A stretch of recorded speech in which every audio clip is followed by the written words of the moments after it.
Good morning, everyone. I hope you have a full cup of coffee because today is going to be amazing. Welcome to Women in Tech 2.0 with Capital Factory. We are so excited to have you joining us today after the global server issues we experienced on October 4th, but we can promise you that today is going to knock your socks off. My name is Courtney Reel. I'm a Senior Venture Partnerships Manager here at Capital Factory, and I'll be your host for today. So fill up your coffee cup. Let's get ready for an awesome event.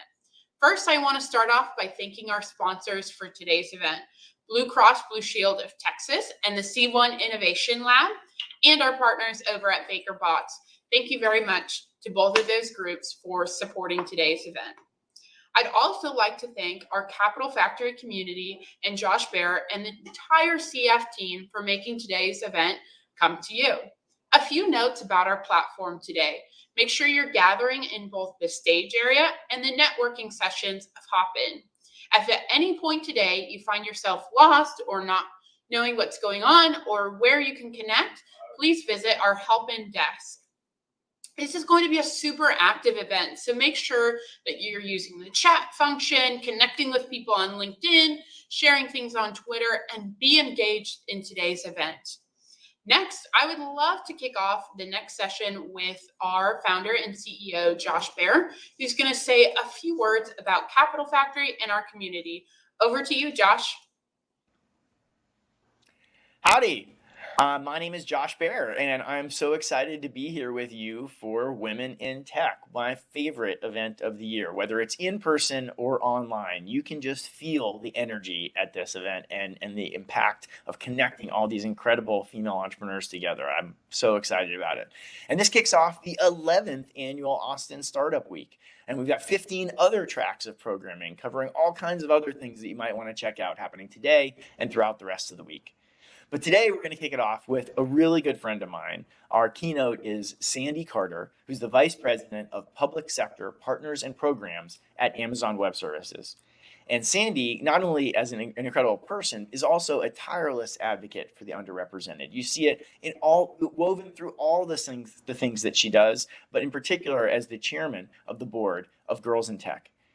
Other than that, today you're going to hear about women in VC, how to navigate equity, and hear about success stories from founders like Ashley Rose of Living Security.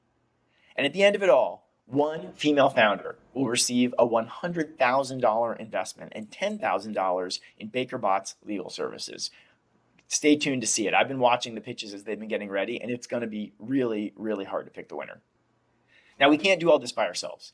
Big thank you to our partners like Amazon Web Services, Blue Cross Blue Shield of Texas, C1 Innovation Labs, Baker Bots, and Sana Benefits.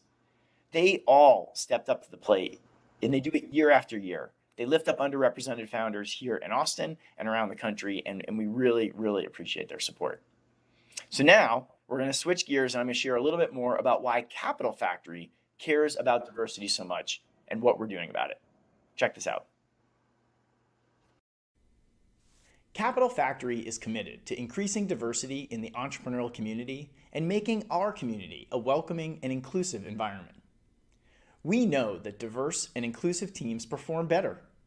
The data shows that they're more successful and produce bigger returns. But that's not the way most teams are today.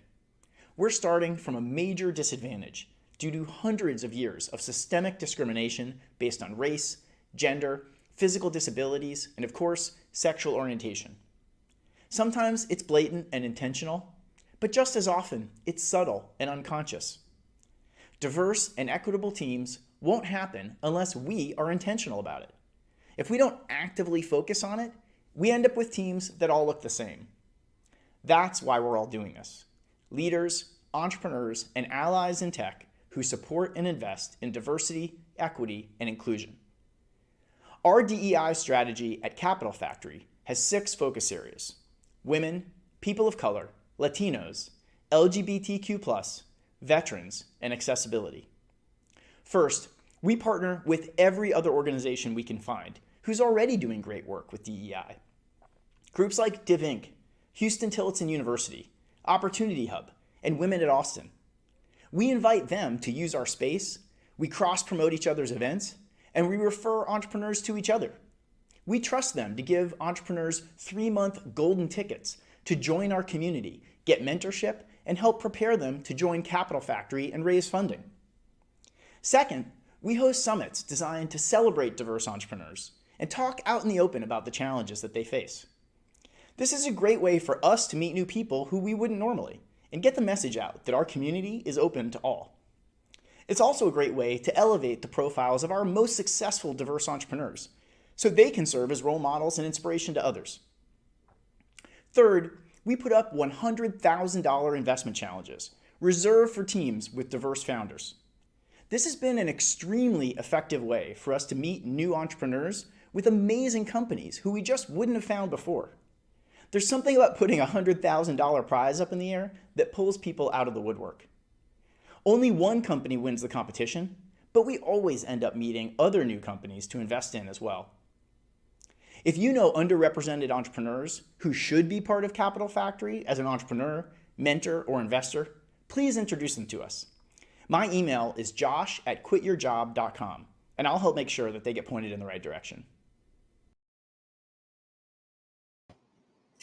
Awesome. Thank you so much, Josh. So we are on and rolling with today's event. Next, I would like to present Jill Furch. Jill is the Divisional Senior Vice President of Market Enablement at Blue Cross Blue Shield of Illinois, Montana, New Mexico, Oklahoma, and Texas. Holy cow, Jill, I think you're running the world. That's quite a long title. So we're so excited to have you with us today. Great. Well, thank you, Courtney. I really appreciate it and glad that we were able to get this event rescheduled. So good morning to everyone. It is wonderful to meet you all virtually at this Women in Tech event. And I'm thrilled to be here for, I'm going to say, 2 key reasons today. The first one is simply any opportunity to speak to women or other individuals passionate about women in tech. I am all in. As an executive at Blue Cross Blue Shield of Texas for over 26 years, I've learned a thing or two about leading through change, innovation in the healthcare industry, and taking any opportunity to mentor passionate, energetic female leaders who want to push the envelope. I'm an active member of the business resource group at Blue Cross Blue Shield, WISE, which we phrase as Women Improving the Strength of Our Enterprise. So thank you for the opportunity to be here today. Secondly, an opportunity to share with you what Blue Cross Blue Shield of Texas is doing in the innovation space. We're doing quite a bit, and I'm excited to share that with you today. And we plan to continue being on the cutting edge of healthcare innovation and improve health outcomes and quality of care across the health value chain. We have a really large footprint in Texas and passionate about innovation, really in a couple of areas. One, I want to point out that Blue Cross Blue Shield of Illinois is the only statewide customer-owned health insurer in Texas. We have the largest largest number of providers of health benefits in the state, working with nearly 80,000 physicians and healthcare practitioners, 500 hospitals to service more than 5 million members in every single one of the 254 counties in Texas. So our footprint is large, significant, and creates an immense amount of opportunity for innovation. On the innovation front, we have an innovation lab, what we call our Customer First, or C1 Innovation Lab, based in downtown Dallas in the West End. And it serves as Blue Cross Blue Shield of Texas, New Mexico, Oklahoma, and Montana as our primary hub for collaboration, incubation, and development of our product and services. Our C1 Innovation Lab services a dozen of our largest clients, our enterprise national account customers, through co-located performance teams. So our customers and members of Blue Cross Blue Shield get together and really innovate and think of creative solutions to healthcare challenges that we have. So we use this design thinking principle to reimagine how employers and health plans can work together to develop forward-thinking solutions that drive down healthcare costs, and ultimately what we want to do is improving health outcomes. So we have an incredibly large footprint in Texas, and we're really, really proud of that. But in May of this year, we joined as the very first healthcare plan members of the Capital Factory Innovation Council. We couldn't be more delighted to be a part of this distinguished group, which connects the world's most leading organizations with the most innovative startups and technology in Texas. And what a great place to be. This partnership provides another channel and opportunity to gain imperative customer insights. And we feel like that's where innovation comes from.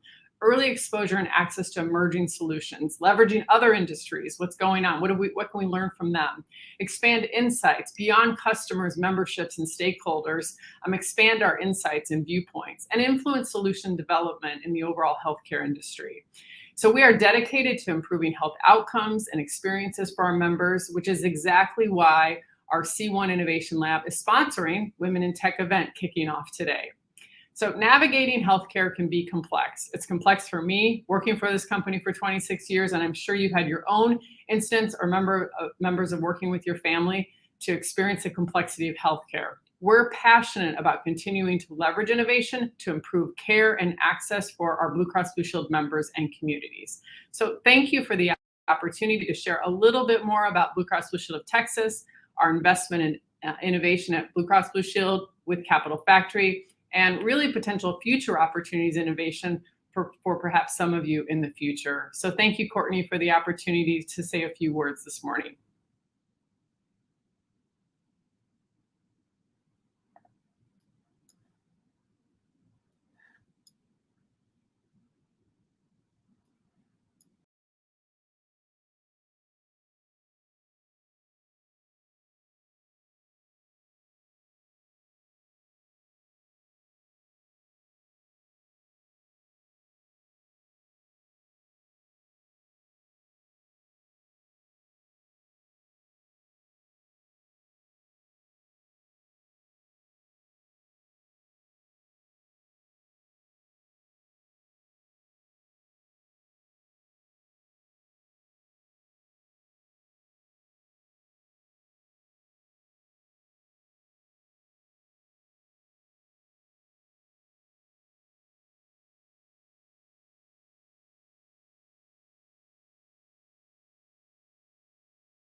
For you. And so what I decided to do is to walk through what is my 3 hacks for success in tech.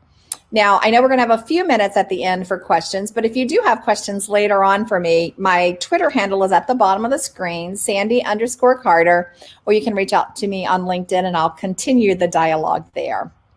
So 3 hacks that I really wanted to share with you guys. First one is act like an open API, and I'll explain that in a little bit. Ask a gazillion questions, compliments of my daughter who came up with gazillion, and lead with purpose, especially now when EQ, emotional quotient, is such a high in demand leadership trait. So let me take a few minutes and go through each of those. When I began my journey in my career, I had a few different things I wanted to do. One, I thought I wanted to be an astronaut. Thought it would be so amazingly cool to go up to the moon and look the opposite way than looking at the stars. And I just thought it would be a magnificent thing. Of course, like many young people, I changed that direction. I decided I wanted to be a doctor. And then I pivoted into tech by accident when it was determined that being a doctor, I had an allergic reaction to some of the smells in a medical center that makes me pass out. Not a good trait for a doctor. And so I really ended up in tech by accident and had to pivot a number of times in order to get there. And in fact, ended up here. And thankfully, it's really interesting because you know how the world goes all the way around. And instead of being an astronaut, I did get to help one of my partners recently with robotics and getting Mars rover to Mars and helping it to explore. So full circle, didn't to go to be an astronaut, but got to help out with Mars. And that's kind of a career journey in a nutshell. So that hack number 1 is to act like an open API. So if you're technical, you know what I mean by an open API, but let me just take a couple of minutes to explain what that is to me. So acting like an open API is where you are sharing your information or your knowledge or your expertise. If you're a company and you have an API, you share that API so that others can connect into your expertise. And that extends your reach and extends your engagement. Usually it increases your revenue and it increases innovation for others. So there are very powerful reasons why people share APIs or why they build a platform around open APIs. But how does that really relate to people? Well, there is a myth, I think, that says knowledge is power. So the more knowledge you gain and the more you protect that knowledge, it really drives for you to be in control. But I think that the most successful people actually act like an open API. They openly share their knowledge, they openly share their data. And because of that, they're constantly teaching others and sharing that expertise. So I wanted to share a quick example with you. I was flying over to India. And when I was flying to India, I tweeted, hey, I'm headed to India. I'm going to speak at this conference. And when I arrived, 11:30 p.m. at night, mascara dripping down my face. Hopefully you can see it, exhausted. I went to check in. And when I checked in, the general manager of the hotel said, hey, there's some people here to see you. And I put them in that conference room down there. So I was like, oh, I wonder who's here to see me. Maybe it's my team, but it's 11:30 p.m. at night. So I checked in and I went down to the room and people were Bollywood dancing. They were having so much fun. And I thought, well, this is not my team. This is a wedding. So I went back out, found the general manager, and I said, hey, where is that group you said was waiting for me? He took me back to the very same room. And I'll never forget it because this gentleman came running up to me. His name was Anu. Sandy, welcome to India. How is your one-eyed dog? I do have a one-eyed dog. How are your two daughters? I do have two daughters. I was trying to figure out how did he know me so well. Long story short, he was the social media president for the Social Media Club of Mumbai. And he had seen my tweet and said, oh, I want to meet Sandy. And so he decided he was going to come to the hotel, talk to someone's brother, sister's cousin's brother, and got the location, and then decided, wow, wouldn't this be a fun Social Media Club of Mumbai event? And so he sent an email to all of those people too. So by the time they all showed up, mind you, at 11:30 p.m. at night, there were 150 people sitting in the room with a projector in the center of the room, wanting me to present to them and teach them some of the stuff on social media. So I really had a big choice to make. I could, A, say, I'm too tired. Look at my mascara running down my face. Let's do this another time. Or I could choose and say, hey, let me just suck it up and do it tonight, which is what I did. So from 11:30 to 2 a.m., I led a session with lots of questions, lots of great camaraderie. But the power of it wasn't just that I was able to share that and teach it. Everywhere I went in India that week, I would be greeted with, are you that crazy woman who stayed up till 2 a.m. with our social media club?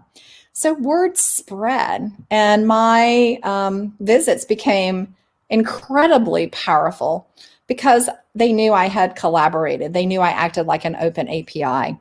And so I would say, make sure that you are acting like an open API. I think it's really a big secret to success. The second one I told you was compliments of my daughter. A gazillion was compliments of my daughter. So this is really interesting. Ask a gazillion questions because it helps you to innovate in ways you would never imagine that innovation could come. A friend of mine is a professor at Stanford University, and she wrote a book on innovation. And so she got to do a lot of research. She got to talk to Steve Jobs before he passed away. She talked to Elon Musk and Jeff Bezos. And one of the common things she found amongst all those great innovative leaders was they asked more questions than the average person. And then she further did some research and found out that kids ask hundreds of questions a day. And if you have a young kid, you know this, right? Why is the sky blue? Why are the clouds in the sky? They'll continue to ask you question after question after question. But as an adult, on average, we as adults only ask 10 questions a day. 10. And so we need to be asking more questions. It leads you to better innovation. Great example here. This is a deep racer car. And this deep racer car has IoT sensors around it. You race it in a deep racer league, competing against others, and you learn how to code reinforcement learning for machine learning. How did we get to this? Well, we knew we had a challenge. We knew we didn't have enough people who understood data science and machine learning. And so we said, how could we fix this problem? Well, of course, classes, different types of classes. But as you kept asking question after question after question, you know that that will not deliver enough people. And we wanted to make it fun and available to everyone. Hence, we came up with a race car and the Deep Racer League, a very innovative solution. So ask a lot of questions. And number 3 then is lead with purpose. And this is in particularly important right now. Yesterday, I attended an EQ session, emotional quotient session, and it said that those companies who have a purpose, those teams who know they're doing something for good, are teams that are more engaged, they have lower attrition, and they're happier teams. So just take one of these examples here. We worked with Presidio, one of our partners, and they are working on a solution with the Cherokee Nation, the largest Indian tribe in the United States, to preserve their language. What a major purpose. And that purpose can really help you drive innovation. So for example, we're working to complement Capital Factory and announcing some accelerators. And how did we get here? Of course, we asked a gazillion questions, but we also knew we wanted to do something for good. We wanted to do something with purpose. So you can see we announced accelerators for healthcare, for clean energy, and for space, because those have an impact and a purpose. And I just met with this team today. They are so fulfilled because they're changing the world. If you think about it, diversity also really matters. It has a purpose as well. And we at AWS, again, asked a lot of questions and came up with a need to support our diverse partners, female-owned founders, veteran-owned founders, Black, brown founders, diversity founders of all shapes and sizes. And so we pulled together this program called Think Big for Small Business in order to accomplish that, in order to have a purpose in the marketplace. And we continue on with diversity, like the next generation of women leaders, girls in tech. We just announced an amazing program. We are going to sponsor that next generation with experts showcasing great skill sets, looking at the future of tech. And so far, Girls in Tech and AWS have founded and help about 5,000 different entrepreneurs, 59,000 people participating in hackathons, 75,000 people participate in coding. So these are my 3 hacks for the future. Act like an open API, share your knowledge. 2, ask a gazillion questions. It's going to lead you down a more innovative path. And then 3, which I think is most important, lead with a purpose. It really matters to you personally. It matters to your teams. Helping them change the world is what it's all about. I hope this was successful and helpful for you. And I think we're going to turn it back over now for a couple of Q's and A's. Thank you so much for your time today. Awesome job, Sandy. And thank you so much for those nuggets of wisdom. I think the only thing we were missing was a picture of the dog. I think we're all wondering where that was, but wonderful presentation. So I got a few questions in the chat and here in person after your speech. So we'll start with, where did you get your entrepreneurial spirit from? Is that something you've always had or developed over time? Well, my father was actually an entrepreneur. He started several different companies, and I learned early on in my just in my life what it meant to be someone who was creating something new and producing something that really could disrupt the world or do something a different way, solve a challenge in a different way. Throughout, high school, I know this, you're going to laugh at this one, Courtney. So I sold chicken eggs. My dad bought me chickens. I had a chicken house, and I sold chicken eggs to fund my prom dress because we didn't have enough money to buy things like that. So I sold chicken eggs to do that. I guess say that was my first entrepreneurial effort, was doing that. And it just continued, in college, I started my own mentoring business. So I mentor students in math and computer science to pay for my extras in college. That entrepreneurial spirit, I think, is part of my DNA coming in from my dad. That's awesome. And I love the chicken eggs for a prom dress. That's awesome. So you've had a really interesting career, whether you're selling chicken eggs or going into corporate life. I'm really interested in kind of what have you noticed between working at startups or working at companies large like AWS of how to navigate those different spaces in your career? Yeah, there are a lot of similarities, I think, between AWS and a startup. In fact, AWS likes to say we are a large startup. That's what we are. AWS has these two pizza teams. So you always feel like you're empowered to make decisions and that you're running your own business. In fact, I left my startup to come to AWS, and people often said, how did you go from a little startup to this big company? Well, it was because AWS made me feel like I was a startup. Another similarity with AWS and startups is we always obsess over customers. And one of the ways that startups really have an advantage over typical enterprises is that they spend so much time with their customers. Well, Courtney, I still remember my first innovation at Amazon Web Services. I personally talked to 141 customers and partners. I didn't delegate that. I didn't read focus group reports. I didn't read analyst reports. I personally went and talked to them. And so it really taught me what customer obsession really was. And I think every startup founder lives that every day. Although there are some differences too. I won't lie. I don't have to worry about, the funding process with VCs. I do have to go forward with a business case to get funding, but it is a little different feel. And I do have, I think, more resources where I am now than a typical startup as well. And you get the fun of working with other startups all day long, which is awesome. So you get the best of both worlds. So we all know that Capital Factory is the center of gravity for entrepreneurs in Texas. Talk about some ways that AWS is helping the Texas startup community directly and what you're doing for women entrepreneurs. Well, I will tell you, first of all, we love Texas. We think that Texas is one of the most innovative areas in the United States.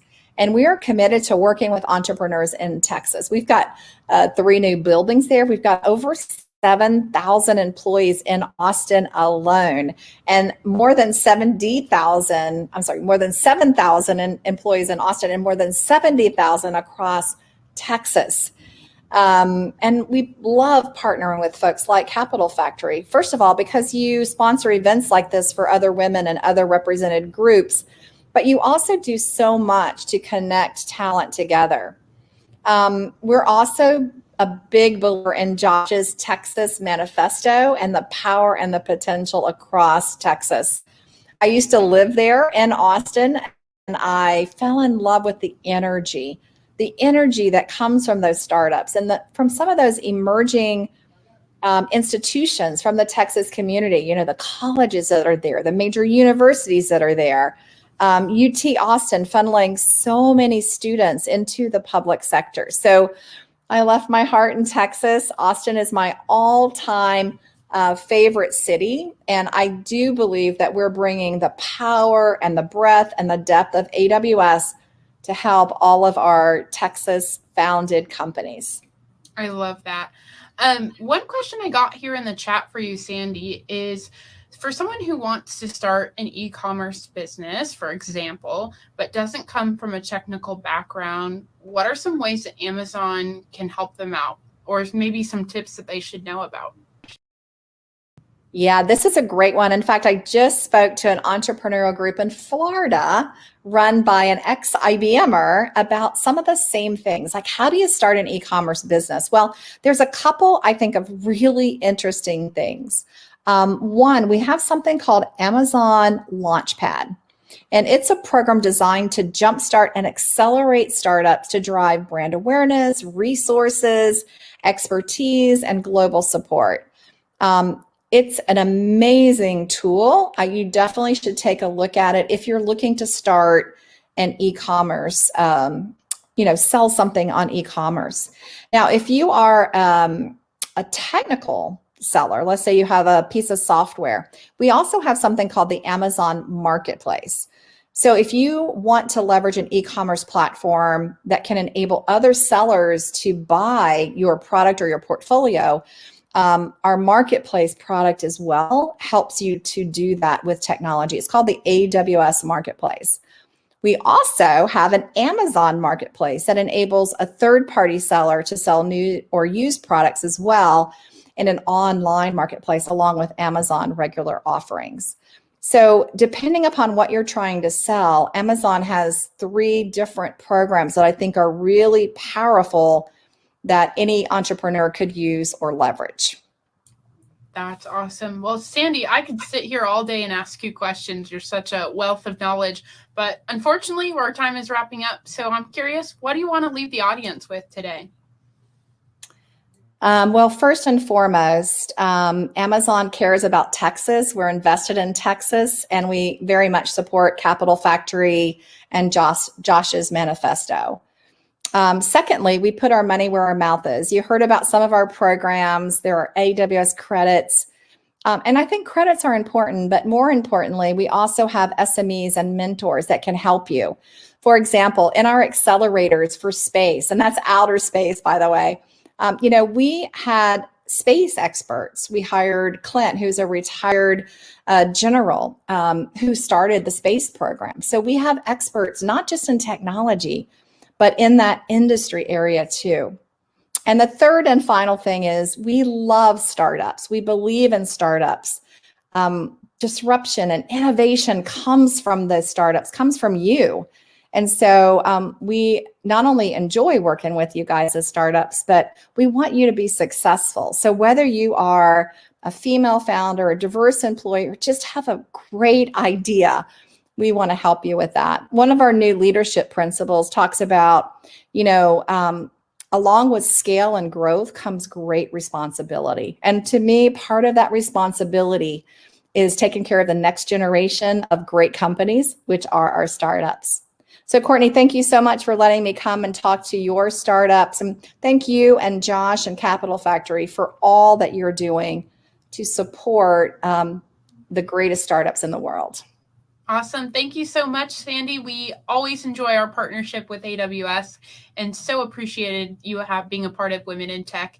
And we'll go and follow you on Twitter for some of those dog pictures. So thank you so much, Sandy. And we enjoyed having you today.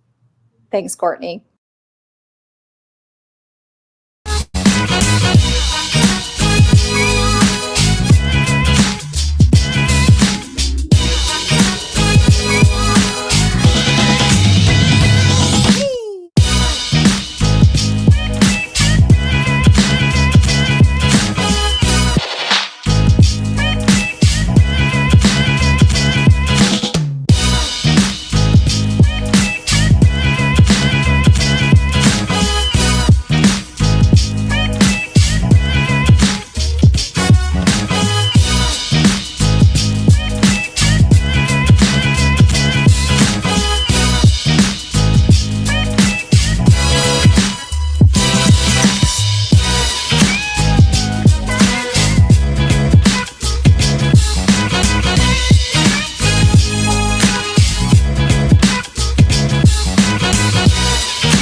Welcome back, everyone. I hope you had a wonderful time networking and got to meet a few new faces or see some familiar friends. So, surprise, we have a really great treat for you guys during this lunch time. So, go ahead, grab your lunch, and we have a performance for you from the improv group of Cold Town Tour Co. So, we're going to bring them up to stage and they're going to perform for about 30 minutes. And we're really, really excited to have them with us today. So, welcome to the stage, Cold Town Tour Company. Hello, everyone. Hi, everybody. Hello, hello. Hi. Hi, guys. We are Cold Town's Tour Co., and we are going to put on a show for you, something that has never been done before and will never be done again. I'm Kristen. Shannon, introduce yourself.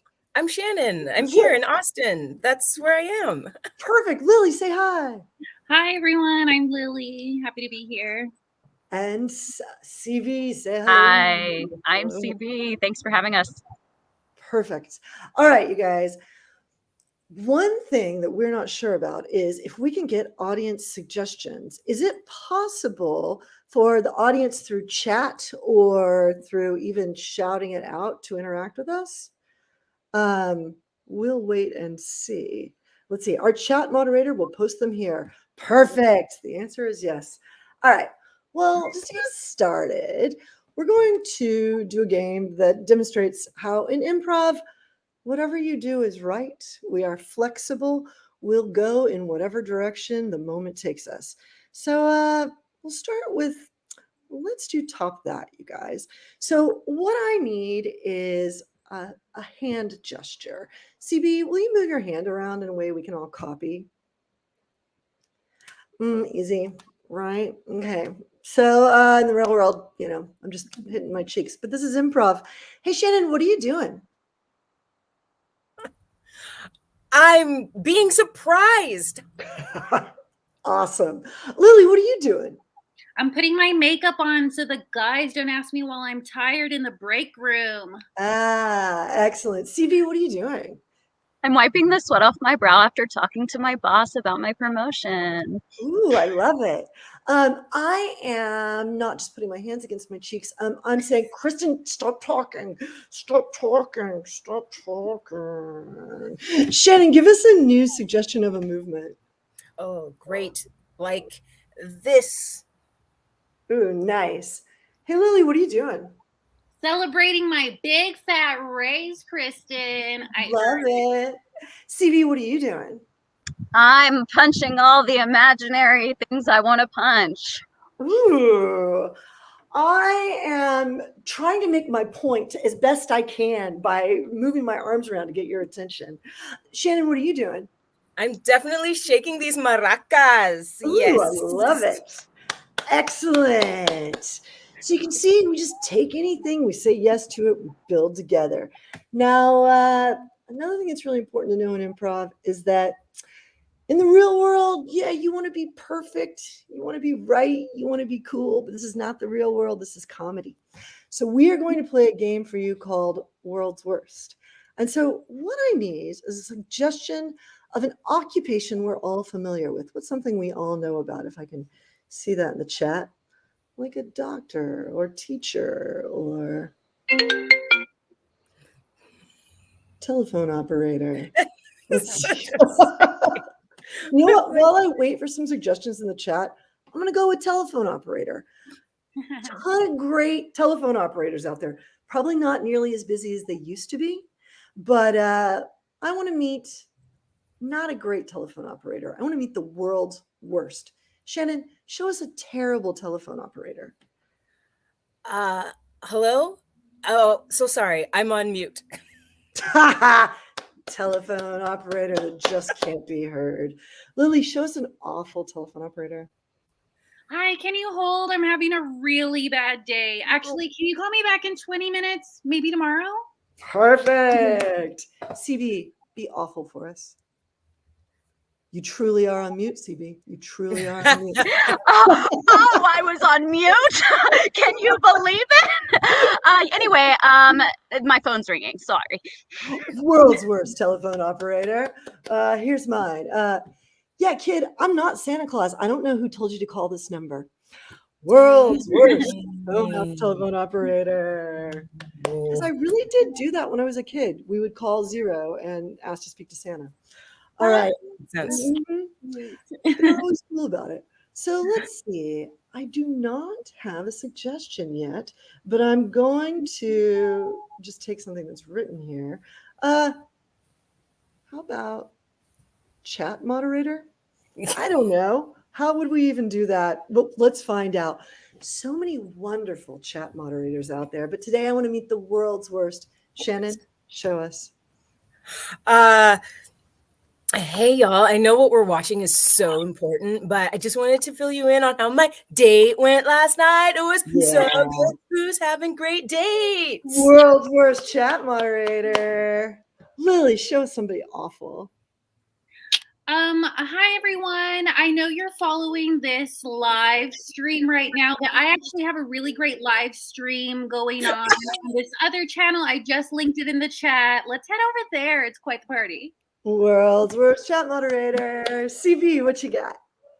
So here's a link, and here's another link. Oh, and here's a poll that you can fill out. Oh, and here's World's worst chat moderator. But they're real. I've had that chat moderator before. Yeah.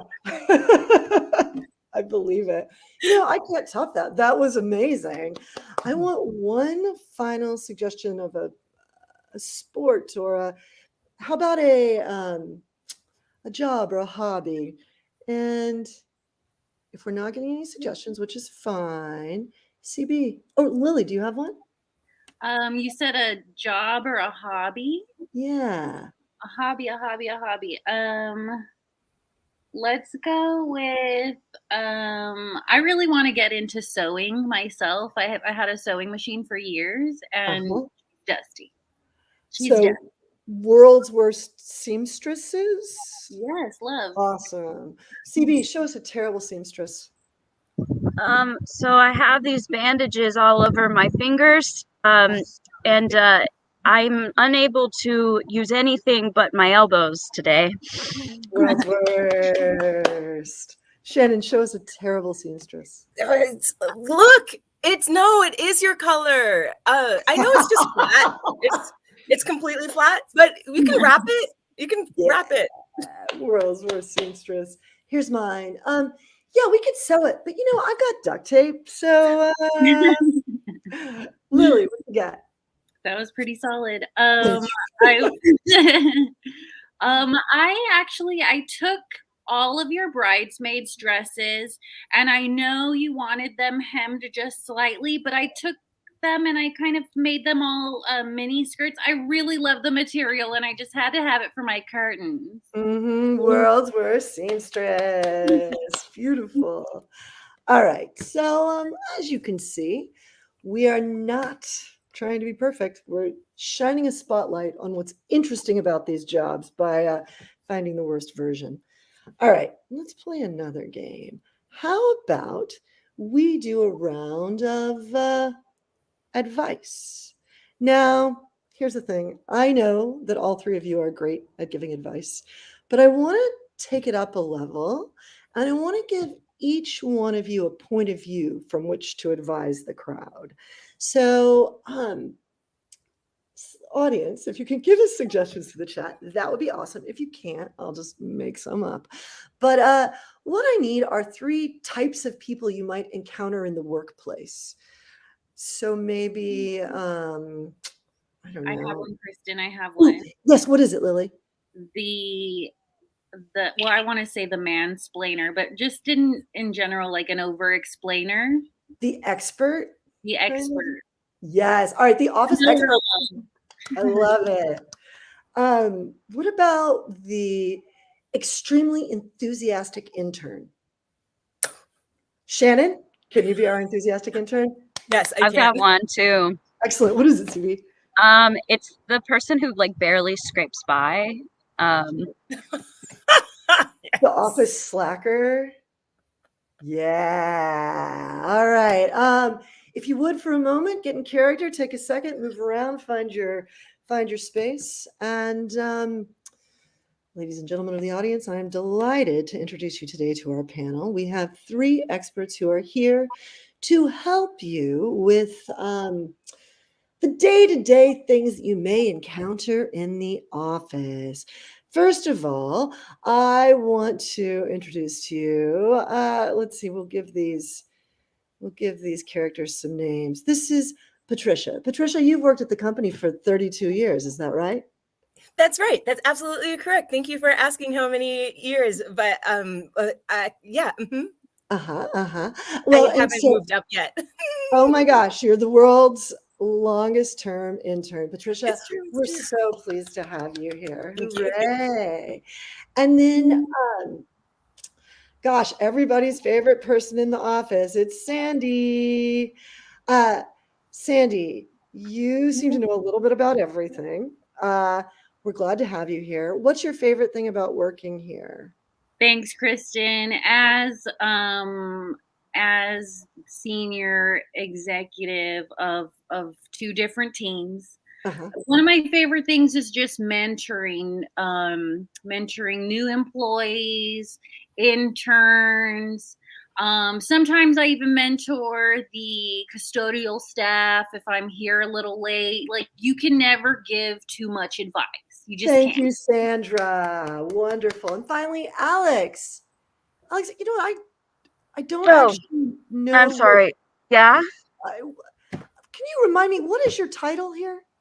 My title, usually people call me Mr. or Miss, but No, you can call me whatever. thank you. I meant your job title, but Oh, yeah. I'm a floater. I do whatever is asked of me, whenever I can get around to it. Alex the floater. All righty. That's a critical position. Great. So I am going to ask a question based on a suggestion from the audience. What do you do when you have a coworker who's very critical? Trisha, as an intern, I know that sometimes you may deal with situations like this. How do you handle it? This is an excellent question. I'm so glad you asked it. It's something that I deal with all the time. For 32 years, really, I've been dealing with people. Oh my gosh. It's the whole thing. But the thing is that what I love to tell people is keep a stack of sticky notes, And once you have a criticism, write that sticky note, write it right on that sticky note in different colors. Different colors are the best, and stick it right on your desk so you can see all the criticisms that are on your wall. And it's just a reminder of what you need to do, what you need to get better at, right? That's great. It's a really good. You are the heart and soul of this company. It is such a shame you don't get paid yet, but one day it's gonna happen. It's gonna happen. It is. Your resume is gonna be amazing. So stacked. Sandra, what do you do when a coworker is critical? How do you handle that?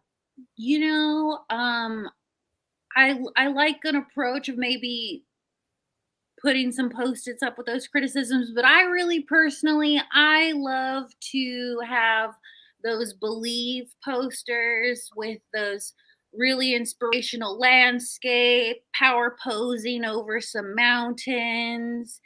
And I tend to do the opposite and just let it go in one ear and out the other, because I know that I'm my biggest critic, and no one's going to criticize anyone harder than I'm going to criticize myself.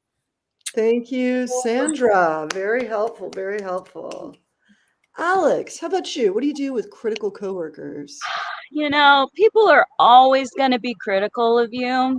It's just like how it goes. People are always criticizing my work ethic, but c'est la vie, right? You only live once. You gotta just keep trucking, keep doing it. You don't put your job first. You put you first, and that's how you survive in this world. That's something I might put on a post-it note. I don't know. Thank you, Alex. All right, next up. There's a break room, and in that break room is a refrigerator. You've put your lunch in that refrigerator. When you go back to check for it at 12:01, it's gone. What do? Patricia, we'll start with you. Okay, well, I used to cry, but I don't do that anymore. I don't. It's a waste of time, and it's totally fine. What you actually do is you go all the way down to the block 2 or 3 blocks down on 5th Street, and you ask the hot dog vendor or whatever vendor is down there for your pity dog. It's called a pity dog. They have it on the menu. No, it's really there. And then they wrap it up for you, and they just give it to you. You can sit in any corner of the park that you want or parking lot. It's really great for self-care. Thank you, Patricia. Thank you. No, Sandra, what about you? Well, I like to nip it in the bud, and whichever is the last email that was replied all to, I will reply all to that, change the subject to who took it, because that's with a bunch of exclamations and question marks. It sounds sexy, it sounds dramatic, they'll open it quickly. And then you kind of just name your assumptions, call people out, and see who took it.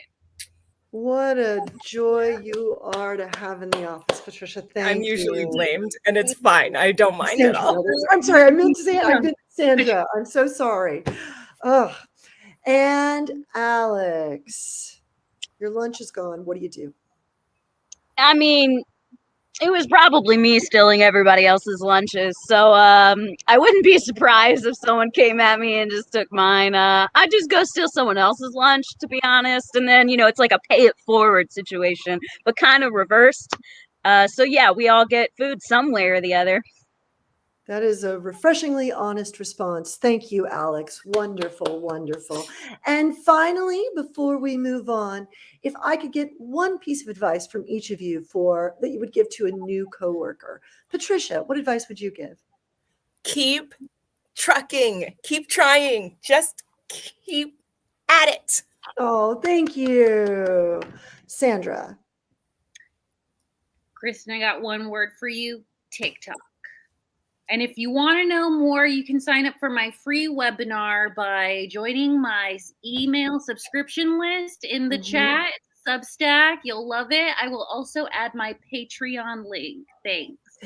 Thank you so much, Sandra. Alex. Facebook, that's my word. Just put it on your phone and scroll through it all day. I mean, you really don't have to try.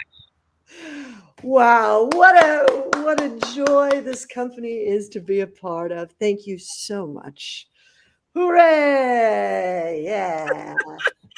Advice from the office staff. You know what I want to do next? I think we have suggestions. Did we get one? I think we have one or two. And we have about 12 minutes to work with. So we have one here, some suggestions from the audience, the unorganized one, and pretending to be concerned, but really quite critical. Excellent, excellent. You know what? I think that what we should do is these types make me think of a sitcom or a soap opera where we have specific types. We've got let's see, what are CB, you name our genre. I gotta say musical. Musical, of course. And in every musical, there are a few types of characters that we always have. Shannon, what's a type that you always find in a musical? Type you always find in a musical. Oh, the sidekick, the fairy thing, or they solve problems. Yeah. Kind of, and maybe we laugh at them a little. Yeah. Yeah. Awesome. Lily, what are some other types from a musical? I'm at a loss because I'm not a big musical person, and don't come for me, but I still haven't seen Hamilton. Canceled. All right. Canceled. So here's what we're going to do. We're going to do our original musical.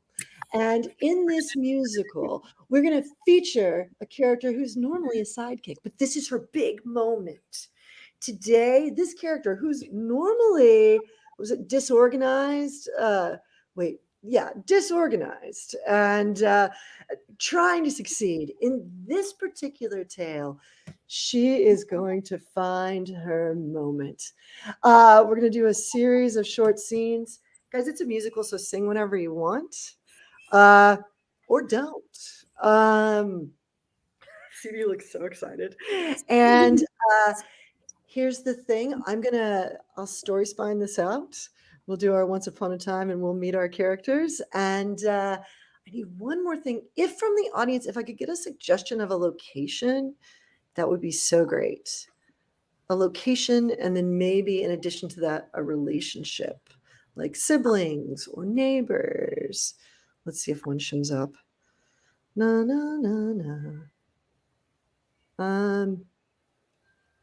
All right, Lily, you get to give us a location. A location, I will say a university library. Excellent. All right, ladies and gentlemen, we're going to turn our cameras off and we're going to begin with scene painting. The first thing that you see in this library is a huge stack of books waiting to be shelved. Lily, what do you see next? I see a sign on the librarian's desk that says, "Please be quiet and silence your phones." Your phones. I thought you said thumbs at first, and I was like, I that went is with an silence your thumbs. Let's go with silence your thumbs. So this library has a very specific thumb silencing policy. CB, what do we see next? We see signs plastered over pretty much every shelf that has pictures of cell phones and X's. No thumbs, no cell phones, no texting. Perfect. And Shannon, what's the final thing we see? A student hard at work, trying to figure out how they are going to do what they need to do at one of these desks. Excellent. All right. Once upon a time, it's a regular day at the library. We see our hero, played by the actress Shannon Stott, as she settles in for an afternoon of studying. Let's bring Shannon out. Here she is. Now, as Shannon studies, in the background, the head librarian is keeping a close eye on the window, clearly waiting for a delivery. It must be today. It must be today. My package will be delivered today. Shannon can't help but notice that the librarian is distracted. Oh, yeah. Since no one can tell, since they're not looking at me, I'll just send one text. One text won't hurt. She takes this moment to begin texting when suddenly, out of nowhere, the guardian of the library, the most important character of all, the villain, emerges. Young lady, are you using your thumbs? No, I was texting with I have a stylus. You see? It's a stylus. I wasn't using my thumbs. Why would I do that? Hold it without your thumb then. Prove you were using just your stylus. Well, I can't, okay? There's a big test coming up, and if I don't pass, I'm gonna get kicked out of the house.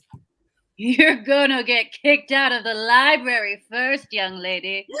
And I know you need your study hours. Dun, dun, dun! How am I supposed to get all the things that I need? What am I supposed to do? The last time somebody used their thumbs in this library, they started an entire parade of music. And we do not want that here. Back to the librarian who's just spotted the delivery guy. You're muted. You're muted. CB, you're muted. What a good day that he's finally here. I can put on my powder and make sure I'm ready and prim and proper for him. Okay, Gerald. I can't wait to see you. Come into the library, Gerald. Gerald enters. Well, hey, here's your delivery. Just delivering it like normal. Hi, Gerald. Wait, don't leave. Oh, I was don't gonna be in leave. such a rush. I other deliveries. Oh, don't. I have a selection of books for you to check out today. Many of them are from my personal collection. This one says Trimming Beards for Beginners. No, no, not that one. Okay, but don't worry about that one. This one says, How to Woo a Librarian. Well, wow. This one I actually like. Oh, good. You wouldn't happen to be going to any other libraries today, would you? No, not one. In fact, I usually leave this one last for my library stops because I Oh, good. like it in here. Yeah, you like it in here? Would that it be me? Just the books. Oh. And we launch into the big first act song. I hope he notices. Books. I hope he notices my books. I hope he notices. I hope he notices my books. I've really noticed their books. Back I've to our really villain, noticed. who realizes that unfortunately the song has been unleashed. I hear singing and perfect thumb beats. At that moment, the sound of thumb beats overwhelms the library. Oh, it hurts. And we go back to our hero. Shannon is studying and thumbing her thumbs as loudly as she desires. It hurts. Take that. Take that. Take it. Take The it like a librarian person. runs off into the sunset with Gerald, the delivery guy. You won't get away with this. And You everyone won't get away. lives happily ever after. The end. Yay. Sorry, I sort of turned that into a weird Disney show. I'm sorry. No, you But, did it. That's all musicals. Hamilton is just a Disney production, Lily. You Well, don't this have is to. why I haven't seen it. I'm like, it's just a Disney. That was exactly like Hamilton. Exactly. It was. You saw it. You, Oh. Well, you and just the saw it. political implications of the show we just did are going to reverberate, guys. We're changing lives with this musical improv. Agreed. Yeah, we have reached pretty much the end of our time, I believe. And yeah. Thank you so much, everyone, for tuning in. We are Cold Town Tourco. Thank you, Women in Tech Capital Factory, everyone, hooray. And here's Courtney. Yeah, bye. Awesome job. That certainly put a smile on my face, and I hope it did for you as well. What a fun break to have in the day. All right, so on to the next session. We have a packed day, so we're going to keep this train rolling. So I would like to bring up Tina from Silverton Partners. She will be interviewing Ashley Rose, the co-founder and CEO of Living Security. Hello, ladies. Hi. Hi, Courtney. Great to see you both. Well, let's get started. Tina, I'm passing off the mic to you. Awesome. Well, welcome everyone. This is our fireside chat with Ashley Rose, who is the CEO and co-founder of Living Security. In this fireside chat, Ashley will share her experience of how she successfully raised $20 million from top investors to build a company that's experiencing tremendous annual growth. So I'm your moderator today. I am Tina. I am a principal at Silverton Partners, the longest running, most active VC firm in Austin. In my day job, I fund and work with seed and Series A companies, and I'm happy to share some insights from the venture perspective as well. And prior to Silverton, I worked with First Round Capital, Intuit, and McKinsey and Company. As for Ashley, she is the CEO of Living Security. She has been the driving force behind the company's rapid growth since its founding in 2017. They've raised more than $20 million for growth and product development and accelerated revenue growth for 3 consecutive years. Ashley co-founded Living Security based on a philosophy that empowering people is the best approach to lasting security awareness and breach prevention. I would love if, Ashley, you could share a little bit about what Living Security does and your background. Yeah, thanks, Tina. I'm excited to be here. I'm glad that this got rescheduled because I was really looking forward to engaging with you in this conversation. So, yeah, a little bit of background on Living Security. As Tina mentioned, we are a cybersecurity company. We kind of share the category or categorization of human risk management. So it's really all about the people. And what our platform does, it helps the world's largest enterprises really measure and then manage their human cybersecurity risk. So we work with the employees, we work to engage and train them to make more secure decisions online. And then on the technology side, we're collecting behavioral data to measure results. Well, cool. And since founding Living Security, Ashley's been a thought leader in this space. She's regularly contributing to Forbes, among other publications. And so now that we know a bit about your panelists, we're going to start with 20 minutes of planned Q&A, and then we're also going to address some of the audience questions. We want this to be a super transparent conversation, so feel free to post anything in the chat, and we will do our best to get your questions answered during the session. So, Ashley, you just told us a little bit about Living Security. Can you tell us what inspired you to found this company, and what parts of your background led you to start this company? Yeah, so I'll start with my background. So my background's actually in product and marketing. I didn't come from tech to start, and definitely was not in the cybersecurity space before founding this company.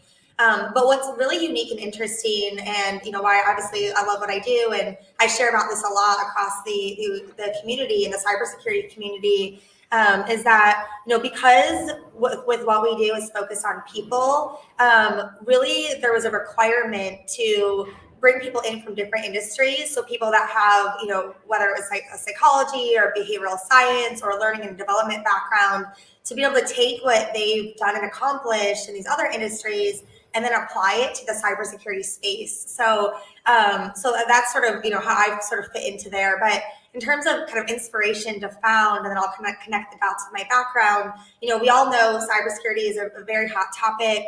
Every day there's really a new report of a breach or an incident, or some sort of loss of personal data.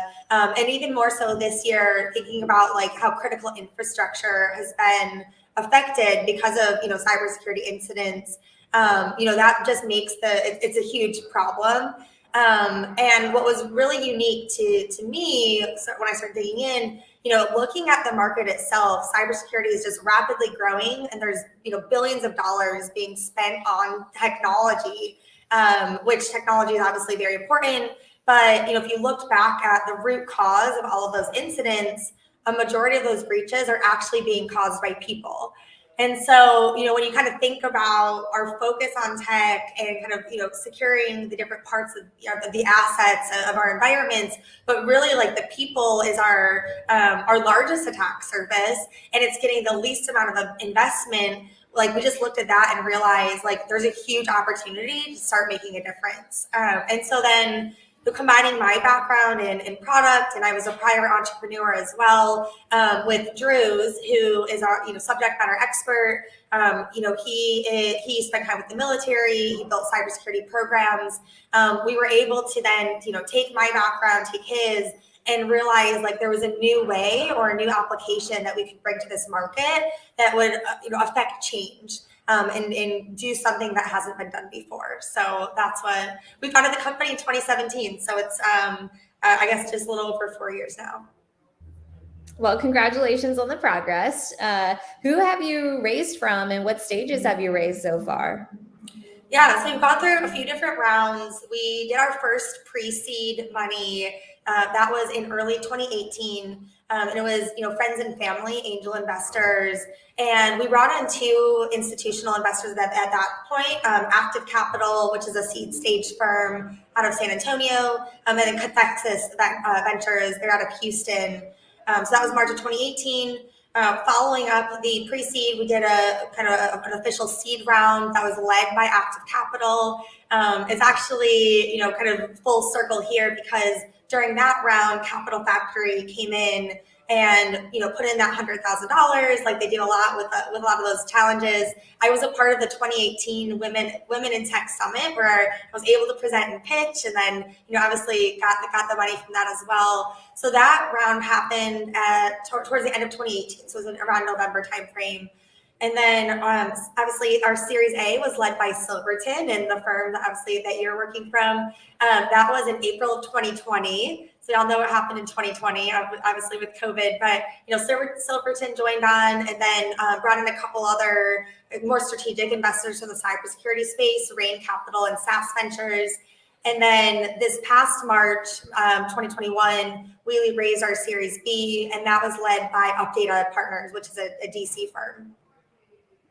Well, I'm sure it sounds super rosy to the audience right now, the amount of funding you've been able to raise, but how many no's did you receive before you got your first yes? A lot, Tina. I don't even know if I have an account, but I mean, we got, so with the A and then the B, we had multiple yeses, but I would say, maybe it was like a 10% from like top of funnel down to kind of conversion to the yes. So, those multiple yeses had many more no's in front of them for sure. Yeah, and maybe you can tell the audience some of the narratives that were going through your head at the time when you were getting those no's, because a lot of founders, I think when they come to me and it is a no, it feels super discouraging. And I would just love to know that every founder gets rejected before they get their first yes, and kind of get a sense from you what sort of narratives were going through your head at the time. Yeah, so I think, and it's definitely transitioned and changed a lot as I've gone through each of the rounds, right? So in the beginning, then you're kind of questioning and yourself. It's like, am I doing the right thing, right? Like, is this the right product? Is it the right solution? Is it the right market? So, a lot of just like kind of self-reflection there, especially in the early stages. And then, I think as I've raised more and more rounds and, obviously like built sort of my confidence, but also confidence in the business, and we have more traction, and there's customers and there's revenue and there's all of these other things. I've thought more around like, what's my strategy with investment? So I still take kind of more of a self-reflection approach, but obviously have a lot of conviction in what we're doing. And so in the later stages, if I was hearing no's, I would say, am I not telling this, like how am I presenting the story? Are there areas that I should be highlighting up front, or kind of different ways that I should be talking about things?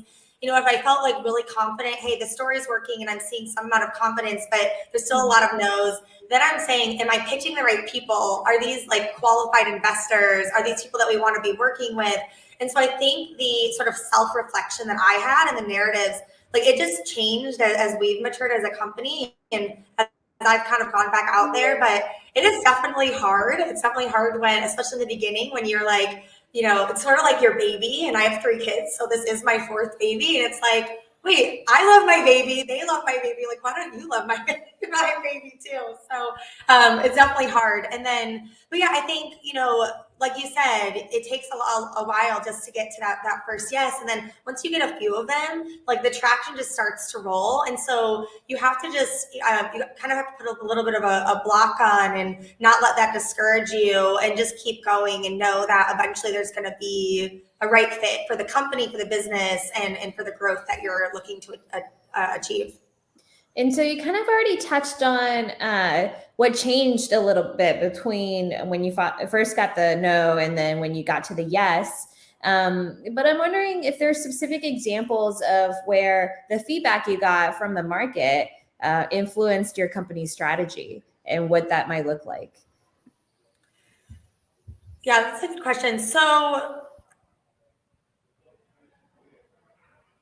yeah, I would say, for us, and like this is actually one of the things I think that's been like truly incredible about our business, is that even from a very early stage, we had pretty strong conviction around like what we needed to accomplish, like what the problem was, and then, how we were going to kind of go after and tackle it. And like really the 2 solutions that we were bringing to the market, knowing first, like we need to go bring a better, more effective training solution out. And then second, we needed to be able to quantify risk. Like that has been our vision since, before we even thought like incorporated, right? And that's actually largely remained unchanged. And I think a lot of that was because, we knew the market pretty well. We were also sort of like building this new category and this new approach. And so we've had to do a lot of things around like educating the market. So I don't necessarily think like our business has changed based on feedback. What's probably changed more so for me was like understanding the investor's mindset and how they're thinking about the business, and then being able to kind of translate that from, being like subject matter expert, like unknowing the product, like knowing the business well. It's like, how do I talk about this, and how do I, put it into terms that like make sense for people that, have that financial background or come from different industries. So I don't know that we've had any like significant like pivots or shifts in business strategy based on feedback, but more so like the story itself just needed to change some for it to be relevant to a wider audience. Yeah, and I think that's a great point around the investor mindset, because I think a lot of times it's not really evident to founders that the investor has a very specific business model, and that business model also is predicated on being able to raise capital from their investors. And I guess just to be a bit transparent about what the venture business model actually looks like, if I were to raise $100 million to deploy, I'm expected to return something like 400 million total at the end of a cycle, so 8 to 10 years. And in reality, I think if you allocate 100 million across 10 companies, maybe 2 or 3 of those companies actually end up making that return, the entire 400 million or so. And so if I know that as an investor, my ownership for those companies at exit looks something like 10 to 15%, then each of those companies that actually end up making it has to exit for, $1 to $2 billion or more in order for me to make the return that I need to raise another fund from my investors. And so a lot of the context that you're saying actually of the investor mindset is predicated on sort of the fund model and the fund mandate of having to return 4x the initial capital.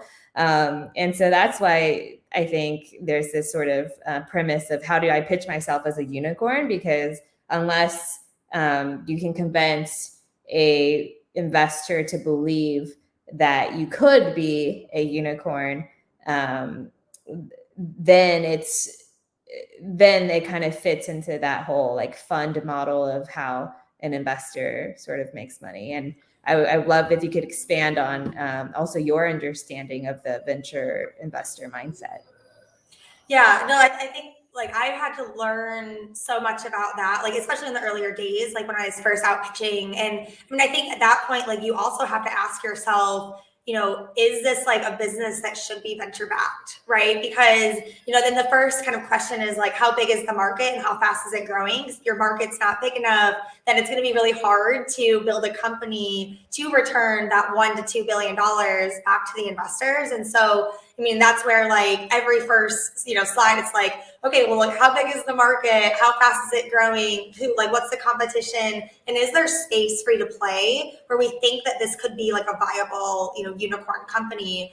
And for us, and I think this is maybe back to kind of where you had talked about the strategy piece.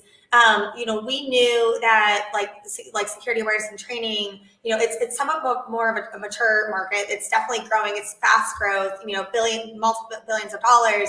But like our big bet has always been in like, how do we transition from security awareness to human risk management and like the data and the behavior side. And that's been completely greenfield. So like I remember in the early days, when Drew and I were founding the company, and we actually said, we're like, there is a business that we could grow here that like doesn't look like a venture-backed business. Like, and you can make a lot of money doing that within this market.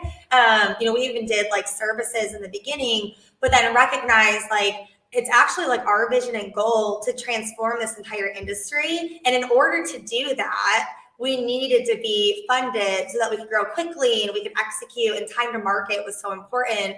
And so we made a conscious decision, like understanding that venture mindset, what it would require, like what we need to put in, what our growth path would need to look like, and the team we need to build around it to go kind of on the venture track. But, I think anybody that's starting a company should really ask yourself, like, do you need venture capital, and like, are you going to be set up to be able to return that type of potential, that a potential to return what you need to return to be funded. So I think for me, like, definitely it took time and an understanding of what you had just shared around how does the fund work, right? What do I need to accomplish?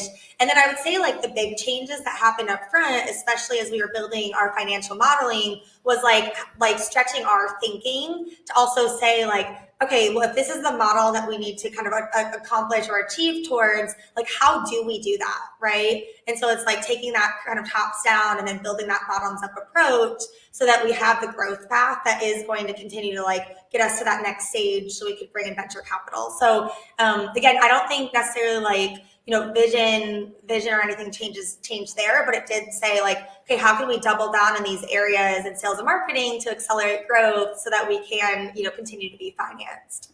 And I love that advice around even questioning, do you need venture capital? Because there are very many, there's multiple options for capitalizing a business and building a particular type of business. And I think it is very important for you to bring out the nuance of what a venture business actually needs to look like. So before I ask you the next question, I wanted to remind the audience that we're taking questions as well. So if you have any questions, please post them in the chat and we'll try our best to get to them. But the question I wanted to ask you as a follow-up to that last statement is, what sort of venture growth or what sort of growth do you think, I guess, a venture investor is looking for? And how does that differ from when you first were initially thinking about just building a really, big business, but not a venture-backed one? And how do you make that differentiation for the founders out there? Yeah, I mean, I think, like, the standard model of, like, can you triple, double, right? Is the one that, like, I think most times would come to mind. But I mean, in the earlier days, like, double to triple your revenue every year is plus if you can, but especially in the B2B stage is something that, like, we would look to achieve towards. And in order to do that, you're investing up front in a lot of the areas, like I had shared, sales and marketing. It's like, okay, how do we finance that area of the business, knowing that it's going to take time to ramp and then return? So I mean, I think, like, that's a pretty kind of standard model that, as we work with the board, and especially in the early days when you're trying to kind of project the business and you're making a lot of, like, kind of putting a lot of hypotheses out there and trying to do as much, educated guessing as possible. But as the business matures, you're also then starting to look at bottoms up, like looking at your metrics and, like, do we have the efficiency and, like, the unit economics and, like, the growth, like, areas of the business in place, so that we can continue to sustain that. And then how do we need to capitalize the business to continue, like, executing on that, kind of double the triple plan. I think that definitely looks different, because in order to do that, in order to be achieving those types of growth goals, as I mentioned, it does require the capital up front. And so if you don't have the capital to do that, you're probably not going to be, hitting those types of growth metrics. And it's more like, okay, let's say you have, if you can self-fund, obviously there's an option there, but otherwise, you're really financing based on revenue. And so it's sort of like you're never going to be investing ahead at that point, because you have to achieve the revenue first, right? And then take the capital out of the business. So there's always going to sort of be a slower leg to growth. But yeah, I hope that answered your question, but I guess that's just how we thought about it.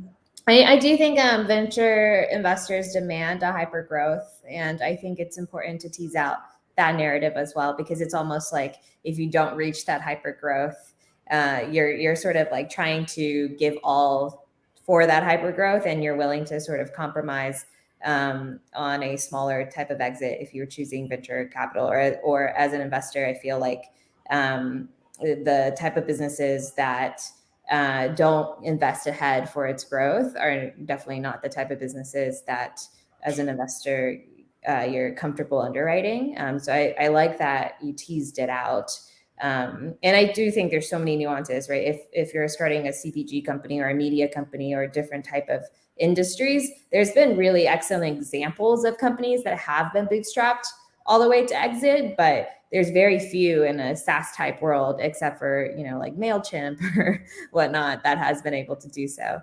And so it's an industry function, but also sort of your personal preference as a founder of the type of growth you want to see and the type of business you want to build. And I think when you talked about, shifting from just building a large, solid business to radically disrupting an industry, I think that's sort of the moment where it clicked for you that venture capital was right.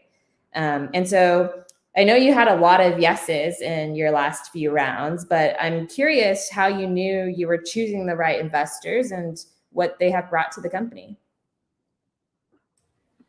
Yeah, and this has been something actually I feel like very strongly about, that, I think it's obviously, is when you're fundraising, like your goal is capitalize the business so you can keep growing. But like, it's really after the yes and after the check sign that like the work really begins. And I mean, these people are now a part of your company, right? They're a part of your board. You're meeting with them every day. And so, I think the first thing for me is, and this goes down to the idea of like qualifying. We have a very strong vision on like what we need to build, what we want to accomplish, where we need to go. And so that sort of like long-term vision alignment needs to be there. Like that's just sort of table stakes, because, especially in SaaS hypergrowth companies, not everything's always going to go as planned. And so we need to be aligned to like where the future is, and knowing that there's going to be, challenges and opportunities and new ways that we're going to get there. But definitely like that kind of long-term vision alignment of where the company's going, like is key. The second thing for me, a lot of our board members and investors, they actually have like some operating experience and operating background. And that was like really important for me because they like sat in our seat. And so they were able to relate, and went through a lot of the kind of business growth and challenges and like strategies and conversations. And so we're not always looking, of course, we're looking at financials and metrics, but a lot of it is like, how are we growing the business? Like, who are we hiring next? Helping even with the assessment of talent. So some of the things that are more on the kind of operational side, we've been really lucky. We love our board, but they've sat in that seat before. And so there's a lot of fantastic advice that they can give and share to us. And then I think industry, like there's an element of industry expertise. So like our most recent investor, he had come from working in the cybersecurity space, and particularly was working on the channel and partnership side, which is something that we're really going after, this year and into next year. And so then also having a little bit of that kind of the functional expertise was important to have more of a well-rounded investment group and board for us. Awesome. And so I know we have about 5 minutes left, but as you think about giving advice to a new founder on raising funding, what advice would you have for new founders either preparing for a new raise or knowing when to raise? If you could go back to yourself, when your younger self, when you were raising your first pre-seed round, how do you know was the right timing? It was the right timing to make that raise, and what would you have yourself prep? Yeah, so a couple areas of advice there. So in the beginning, it's, I spent a lot of time talking to investors in the market and just asking questions like, what are you looking for? What like pieces of traction, or kind of where does the business need to be for you to feel comfortable like making a decision, especially in the early stage. And I mean, even pre-seed round, what is traction is, not always revenue focused also, because, maybe you don't even have a product. Like for us, we were building our software product when we raised our pre-seed round. And so just like understanding where the investor's mindset is and the things that they're going to be looking for can ultimately help to make sure that you're talking to the right people at the right time. Obviously there's going to be a need, like the business needs this right now. And so I think that needs to be partnered with like, are you ready? And so those two things are, kind of front and center of like assessing, is this the right time? But then I think some of the other advice that I really wanted to share here is also around, just preparedness and then how to actually run the process. So something that I learned very early is, I need to be in charge of my story. And I tried multiple times to have people come help and like build decks, and I would like share the story, and then we would spin a bunch of cycles. I'd end up taking it all, and then like I would have to rearrange things, and I had like kind of a story arc, and there's things that you have to hit, right? Like problem, solution, go to market, and all the financing and all of those things. But I became a better a pitcher, I guess. I had better pitching, and from a capital raising perspective, like when I had control of my story, I actually like built my deck, and then I had someone design it afterwards. It went over way so much better. And so like just telling your story, right? And I think that's super important. And then the second piece, especially later on, when I talked about this earlier, but it's like running a very intentional process. So it's a sales process, right? And so, you're going to have to run a pipeline. You need to do kind of qualification up front.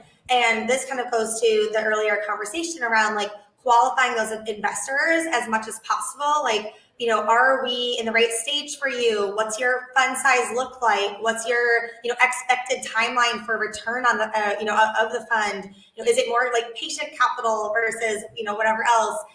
How much money is left in that fund? And are you guys going to continue to raise? Like for me, the pre-seed round, we brought in active capital, and we all were very upfront, like, we're going to go raise a seed round. And like, we'd like to see that, like, you guys leading that round for us. And so like having that conversation, up front, so that there is the expectation, will just help to protect your time. And then, alongside that same kind of process, also letting them know like what your process and timeline is, because the last thing you want to do is, obviously if you have like a fantastic offer, you can run with that. But if you're trying to run a competitive process, you want people to be sort of on the same timeline. So at the end, you're getting multiple term sheets and you can take turns on those. Amazing. Thank you for all those thoughtful questions to ask investors. And thank you for sharing all your experience. We're going to wrap up. And the last question is final piece of advice for founders to get them through when they keep hearing no. I'm choking a little bit over here. So I shared earlier, I would say first be self-reflective. How can you improve the story? Do you understand what the investor is looking for? How do you run a better qualification process? And then the second is just, if you have conviction, it's a great story, you're seeing traction, just keep pushing, because you're going to hear the no's, but it just takes one yes to get things going. Well, thank you so much, Ashley. Well, that was great advice. And now I'll hand it back to Courtney at Capital Factory. Awesome job, ladies. Thank you so much. And what great insights you had to share with the audience. So next up, I'm going to bring Gordon up from our co-founder of Capital Factory, and we're going to talk about how to think about equity and compensation. So Gordon, the stage is yours. Awesome. Thank you, Courtney. I'm excited to be back at another Women in Tech conference. Also excited to talk about a really important topic, one that comes up quite a bit actually with me as a mentor, as an advisor, as a board director, and it relates to equity compensation and how to think about it. So I'm excited to talk to you a little bit about that. I'm actually going to present this from both sides of the table. I'm going to spend a little bit of time talking about the employee side of the table, thinking about equity comp, and then I'm going to switch over to the founders side of the table. But let me start by just setting the stage with a couple of basic concepts. And this might be obvious, but we know that in the early days of a new startup venture, cash isn't really a currency that the startups have to use for compensation. And so instead, we reach to another form of compensation, and that's equity. Equity is really just an ownership interest in the company. And so we balance things with both cash and equity. And I want to talk about some of the dynamics and how to think about that from both sides of the table. Another fundamental concept that I want you all to think about is this trade-off, and the trade-off as it evolves through the evolution of the company. And it mostly has to do with a risk-reward trade-off. let me talk about two dimensions of this risk-reward trade-off. One is the difference in risk and reward between cash, salary, and equity. See, a cash salary hits the bank account twice a month, and we know what $1 is worth. We know what we can buy with it. Equity is very different. Equity has a lot of risk. It might be worth 0 if the company doesn't do well, or it might be worth a lot if the company builds into a unicorn. And so one way to think about this is in the early days when we're not able to pay a market rate salary in cash, we offset that by rewarding in more equity than we otherwise will over time as we're able to increase the salary cash compensation. The equity part is going to come down. So the risk reward equation changes over time just between salary and equity. Another risk reward trade-off to think about is the risk of the company. As the company achieves various milestones, potentially becomes profitable, or raises big amounts of funding, it is less risky. And because of that, that's another reason why the equity component would go down over time as the company evolves. So with that as a little bit of a foundation, I now want to talk about the employees side of the table when it comes to equity compensation. See, I'm hoping that some of you on this call, on this meeting right now, don't have a lot of experience with stock options and equity compensation, and you're wondering, how should you be thinking about it? When you're looking at hiring on with a startup or an early stage company and they make you an offer that includes some stock or some stock options, how should you think about that? How much might it be worth? So that's what I want to talk about next. Any of you that have bought stocks know this fundamental concept of buy low and sell high. See, we like to buy stocks at a certain price, hopefully kind of a perceived low price, and then sell them later when the price is higher. And of course, the amount of money that we make is the spread between those two, the spread between buying and selling. So this is a really fundamental dynamic, of course, with a startup, because the price of the stock for a startup can be really, really, really low. I mean, if you join in the earliest days, it could be a fraction of a penny. It could be 0.0001 of a dollar, and that's really, really low. And so you can see that the spread between the buy and the sell could be quite attractive, quite lucrative. The way that we as employees get stock is usually through what's called a stock option. You see in the word option, it's giving us the right to buy a certain quantity of shares in the future, but at a predetermined price that gets locked in, and it allows us to sell that stock, hopefully, when the fair market value of it is higher. Remember, we want to buy low and sell high. So this stock option gives us an option to buy these shares in the future at a predetermined price. Now, what predetermined price is that? How do we figure out what price we get to buy the stock at? It's actually the fair market value of the stock at the time the option is granted. We call it the exercise price. The act of exercising a stock option really is just the act of buying the stock that you've been granted. So again, coming back to in the early days, when the value of the stock is super cheap, if you join in the early days of a startup, you might be able to buy your shares of stock for less than a penny. Of course, if you join later, it's going to be more expensive. Maybe it's a penny or 2 cents. If you join even later, it might be 50 cents or $1. So the fair market value and therefore that predetermined price usually goes up over time, especially with companies that are doing well. Now, one of the challenges we have is how are we going to sell the stock? You see, when I go buy IBM stock, it's traded on a stock market. So I could sell it 10 minutes later. I could sell it 1 hour later. I could sell it a week or a year later. There is a liquid market that allows us to sell stock in public companies. That's not the case with a private company. When we join a startup, the startup is not listed on a stock exchange. So even though we are allowed to buy the stock at potentially a really low price, there's pretty much no mechanism for selling the shares until later. Once the startup has built into a great company, they might do an IPO and they are listed on a stock market, and then we can sell the stock. Another mechanism for selling the shares would be upon acquisition.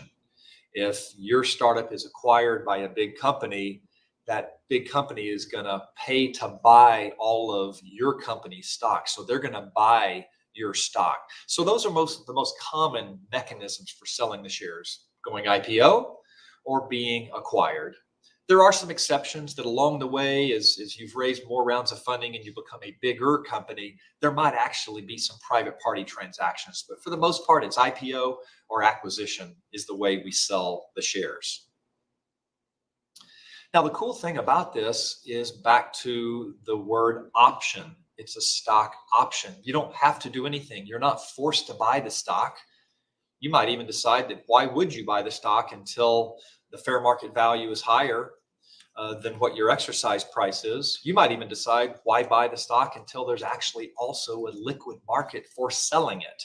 So the fact that it's an option gives you quite a bit of flexibility, and it's one of the greatest advantages of stock options. There is a little bit of a nuance here. There's a 10-year window. The IRS decides that if a company lives longer than 10 years, or longer than 10 years after you've been granted the stock option, yeah, there's some requirements for completing that exercise, but that doesn't always, come up in situations.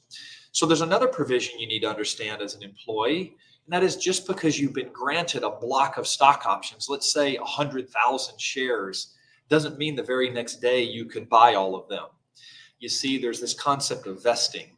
Your company, your founders, your executives, they're partially using stock options as a retention tool, not just a compensation tool. They want you to stick around and help them build a great company over time. What this means is gradually, along some scheduled amount of time, your stock options will vest.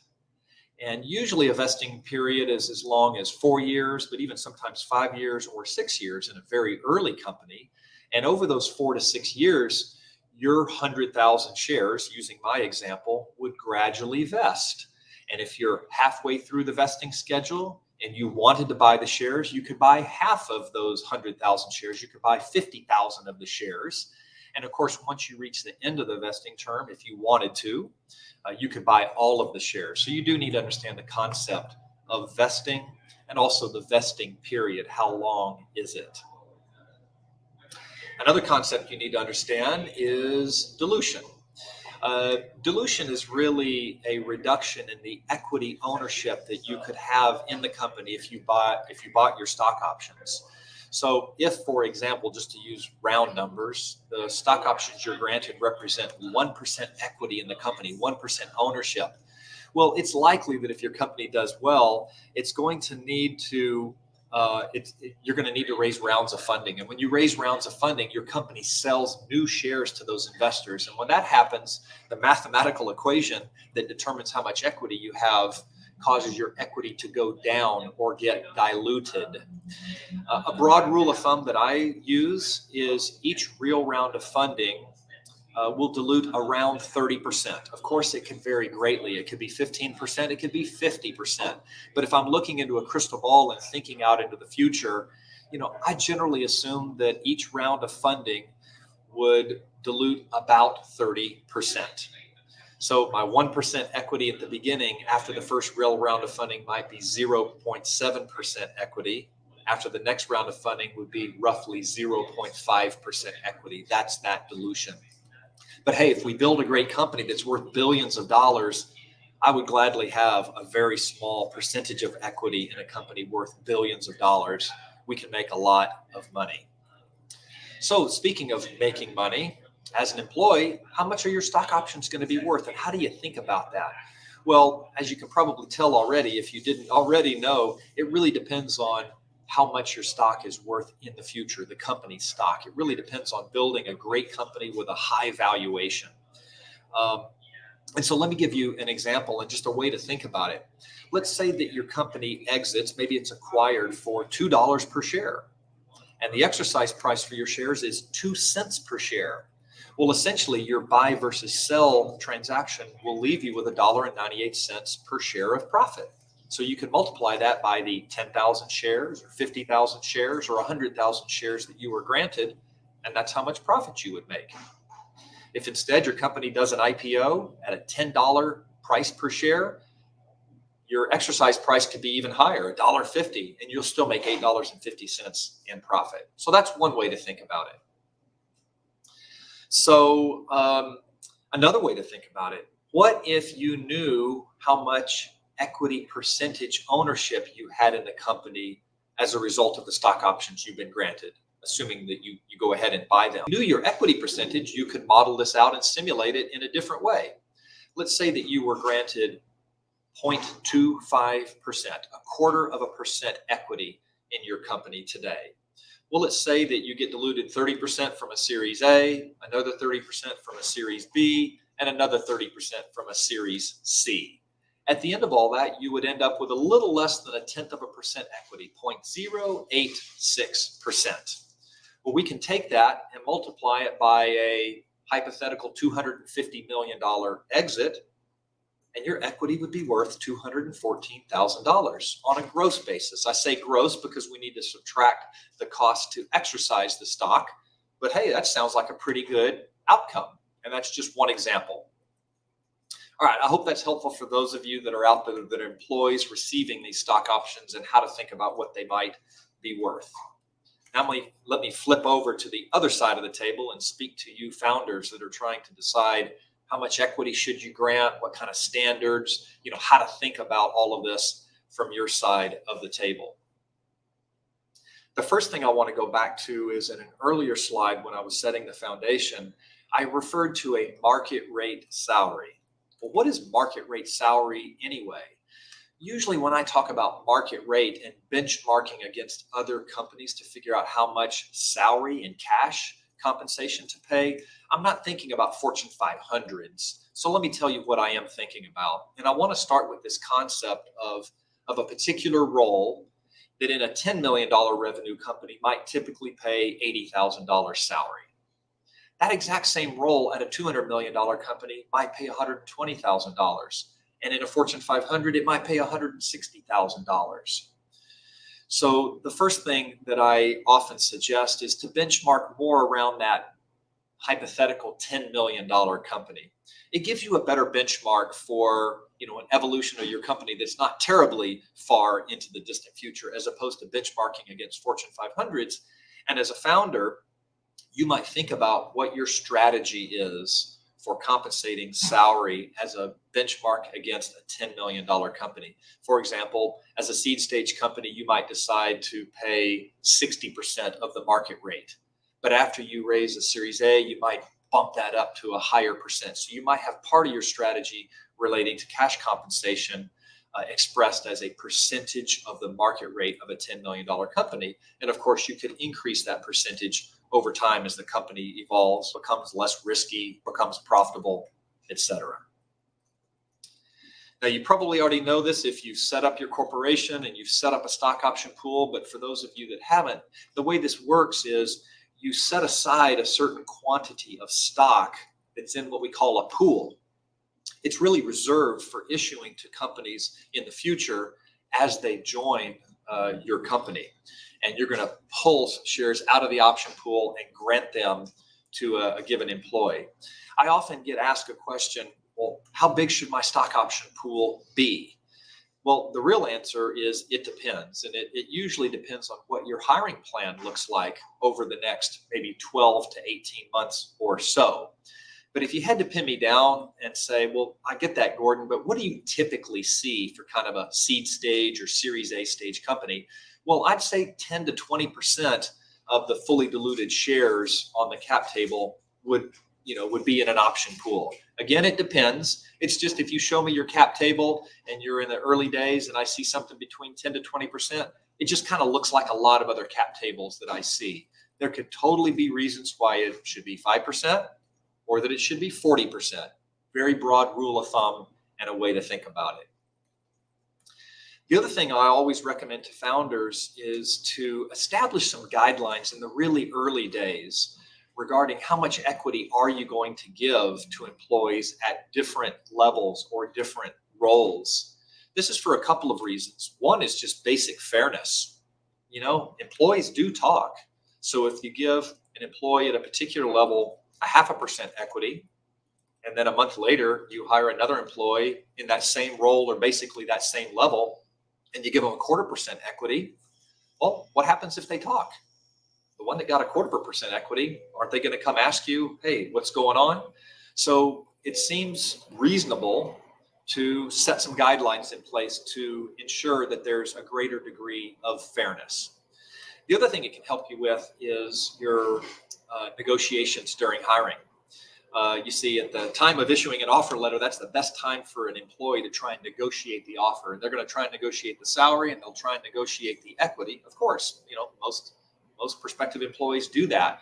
But if you have some guidelines, one of your responses on the equity can be, hey, look, I'm sorry, the amount of equity that we're granting you is within the guidelines that we and our board of directors have agreed on for our stage of company. So I think establishing these guidelines is helpful for both fairness and for those hiring negotiations. Let me show you what it might look like, how you might document or memorialize those standards. What you're seeing here is, you know, two columns, equity versus cash, i.e. salary. And for the rows, you're seeing different job levels, entry level, professional level, manager, director, vice president. You decide how many job levels you want to break out here. And for each of these levels, you see an agreed, you and your board of directors or you and your co-founders would agree how much equity as a percentage of the total company equity you want to grant for that job level, and what percent market rate you plan to pay in salary. And this is just an example, okay? Yours might be totally different than this. But one thing you see here is increasing amounts of equity for higher level roles. That's pretty logical. You also see that the higher level roles, the directors and vice presidents, have a considerably lower suggested salary as expressed as a percent of market rate. And that's because they usually are better equipped to take, you know, half of the market rate salary for a while until the company gets on a better footing than an entry-level employee. An entry-level employee usually is not able to take half market rate and still pay their bills. So that's what you're seeing here. The other thing that you might have noticed is sales professionals are suggested as less equity than their professional counterpart. Sales managers, less equity than their manager counterpart, etc. That's because sales professionals in general, including sales management, sales executives, they already have built-in upside compensation in their sales commission plan. They can make considerably more than their salary based on their sales results. And since they have upside cash compensation in the near term as they sell and close deals, they usually are not offered as much upside from their equity as their counterparts that are not in sales. Now, let's take this grid that you see here. And by the way, you can download this and what you're going to see in the graphic on the very next slide. You can download this as a resource that I have on my Shockwave Innovations website. If you go to shockwaveinnovations.com, go to the resources page, and then go down to the compensation resources, you will see this resource that you can download. Because what you're really going to see is this grid and some explanatory comments and reminders that lead up to this. I know it seems complicated, but what you just saw on the previous slide was the first two columns for a pre-seed funded company. See, as the company evolves and becomes seed funded, they're typically less risky. And since they're less risky, we usually reduce the equity percentage and we usually increase the salary as a percentage of market rate. That happens again at the Series A funded stage. And this would carry out throughout the evolution of the company. So you would really only care about the section that pertains to what stage you're in, but the resource that you might download from my website actually covers 3 of the more common early stages of a company. Again, this is really to facilitate a discussion between you and your co-founders, you and your advisors, you and your board directors to achieve that fairness and to help you with negotiations. So I hope that was both informative and interesting for both employees and founders. And now to help make more sense of it or put it into real application use, I'm excited to bring up Joelle Vale, our Chief Operating Officer, and the panel she has of founders and others that are putting this to use so they can give you some of their experience. Take it away, Joelle. Awesome. Thank you so much, Gordon. We are always blessed when we get an opportunity to hear from Gordon. He gives us such good new information and just always a great learning experience. So thank you for that. I'm excited to share some space with individuals as well today. I have two panelists that are going to be joining me. Our first panelist is Rihanna Lynn, the founder of Journey Foods, fast-growing software startup that is backed by top VCs in North America, Europe, and Asia. Rihanna has served as a top consultant and VC to Fortune 500 food and CPG companies. She's currently an angel investor and former Google entrepreneur in residence. She is one of just a few dozen Black women that have raised more than $1 million in venture funding. Requires a lovely pause after that one because it's such an amazing accomplishment. Thank you so much for joining us, Rihanna. Our second panelist is Sarah Brand, and she is the founding general partner of True Wealth Ventures, an early stage VC fund investing in women-led businesses, improving environmental and human health. She is also a co-founder of 512 Brewing, which is believed to be the largest draft self-distributing microbrewery in the United States before COVID. Sarah was previously in venture capital and management consulting in the Bay Area, as well in a variety of strategic and operational roles in large tech companies. So thank you so much for joining us as well, Sarah. My pleasure. Excited to have you ladies here representing both founder, investor, and founder.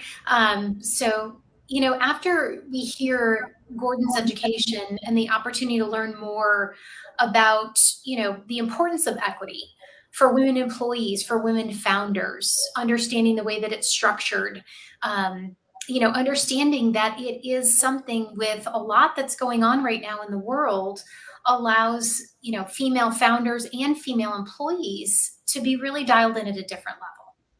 So I'm going to throw this question to both of you just to kind of get us started. I'm also going to encourage the audience to put questions into the chat because we will fold those in. So as you have questions, they'll cue me and I'll bring those forward. But my first question to both of you, and maybe I can have Rihanna answer first, is as a founder and as an investor, well, you're more the founder side. How do you, well, you're both actually, now that I'm thinking about that, how do you view the importance of equity and how it's structured and how it's granted by companies? Well, first, thank you so much for having me on the panel today. And I would say that, as you mentioned, we are a VC-backed company here at Journey Foods.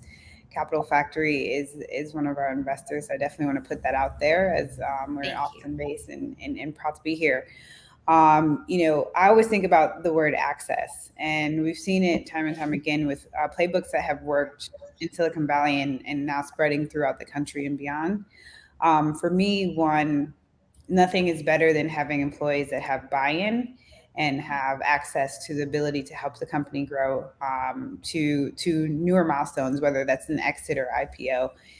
And so it's really important to sort of understand playbooks that have worked in the past. And obviously, as Gordon mentioned, having a playbook around how you offer equity to employees, depending on their level of entry, depending on the stage that the company is in, is very important. And for a company like mine at Journey Foods, one thing that we were able to do over time was find ways to be very creative with sweat equity before we were even pre-seed.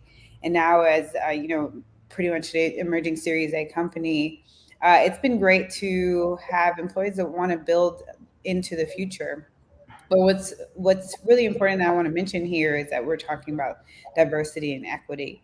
And one thing that has happened less is that, unfortunately, women in tech, women in building the future of the economy have asked for less when it comes to salary and also equity in companies. And what that has turned out to for many men in the past in venture and in tech has actually been in boosting sort of their economic outcomes. And so if we have more women that are getting equity earlier and empowered are building successful companies, we're going to also have more women that could lend back into the economy, that could become LPs and investors in the future. And for me, that's what I was able to build with investments as an angel, as exits from my prior companies, and also just excitement and stakeholder buy-in from my fellow employees. And so I want to continue to harp on the word access and also sort of building into the future, because at the end of the day, as many of these companies get acquired in IPO,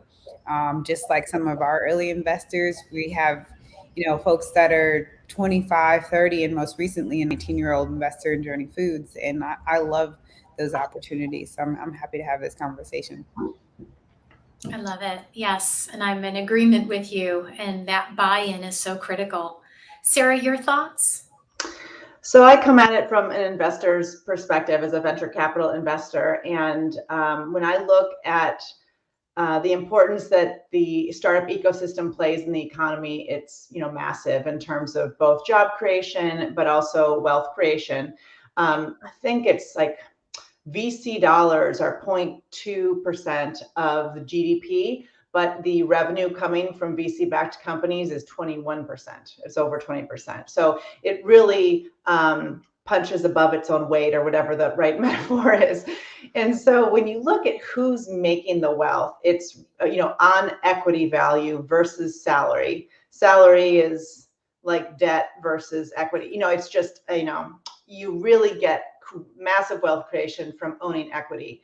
And when you look, Carta has some great data starting back in 2018. Carta is a company that basically organizes cap tables for startups. It does other things, but they've had the first look across a bunch of different cap tables for a bunch of startup companies. And so they've been able to aggregate that data in a confidential way and look at the gender and ethnic inequity of the cap tables. But what they also, I just think that the most important thing to know is that there are lots of men and women equity owners, albeit less men. I think, well, anyway, we can get into the data if we want. It's very available on the Carta website if you want to dig into the numbers. But when men own 6.5% of equity. Wait a second, is that male founders, but 65% of the dollars. So you really need to be a founder. Basically, it's you can get in early and you can make good money for sure. But in terms of where the majority of the massive wealth creation is, it's the founders who exit eventually, who own the majority of the equity. And of course, women are much smaller than men. Ethnic minorities are much smaller than white men in Silicon Valley. It's very, very concentrated. But when I look at the numbers, I think it's very important to be, asking questions, asking for equity, getting in early. But if you really want the massive wealth, that's being a founder and making sure you don't give too much of your company away. Yeah, no. So let's drill down on that last piece. I think your last statement is super interesting. Make sure you don't give too much of your company away. I'm going to broaden a little bit because you guys both touched on it, but the other opportunity that this education, this opportunity of understanding equity better is, the gender wealth gap.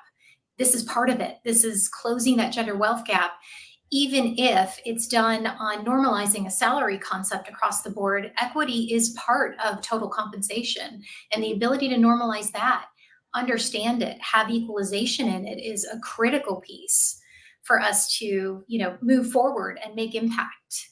So when you talk about founders, one of the stats that I read, I'd love your opinion on, Sarah, is female founders sell larger stakes to investors and feel that they need to give up more of their organization.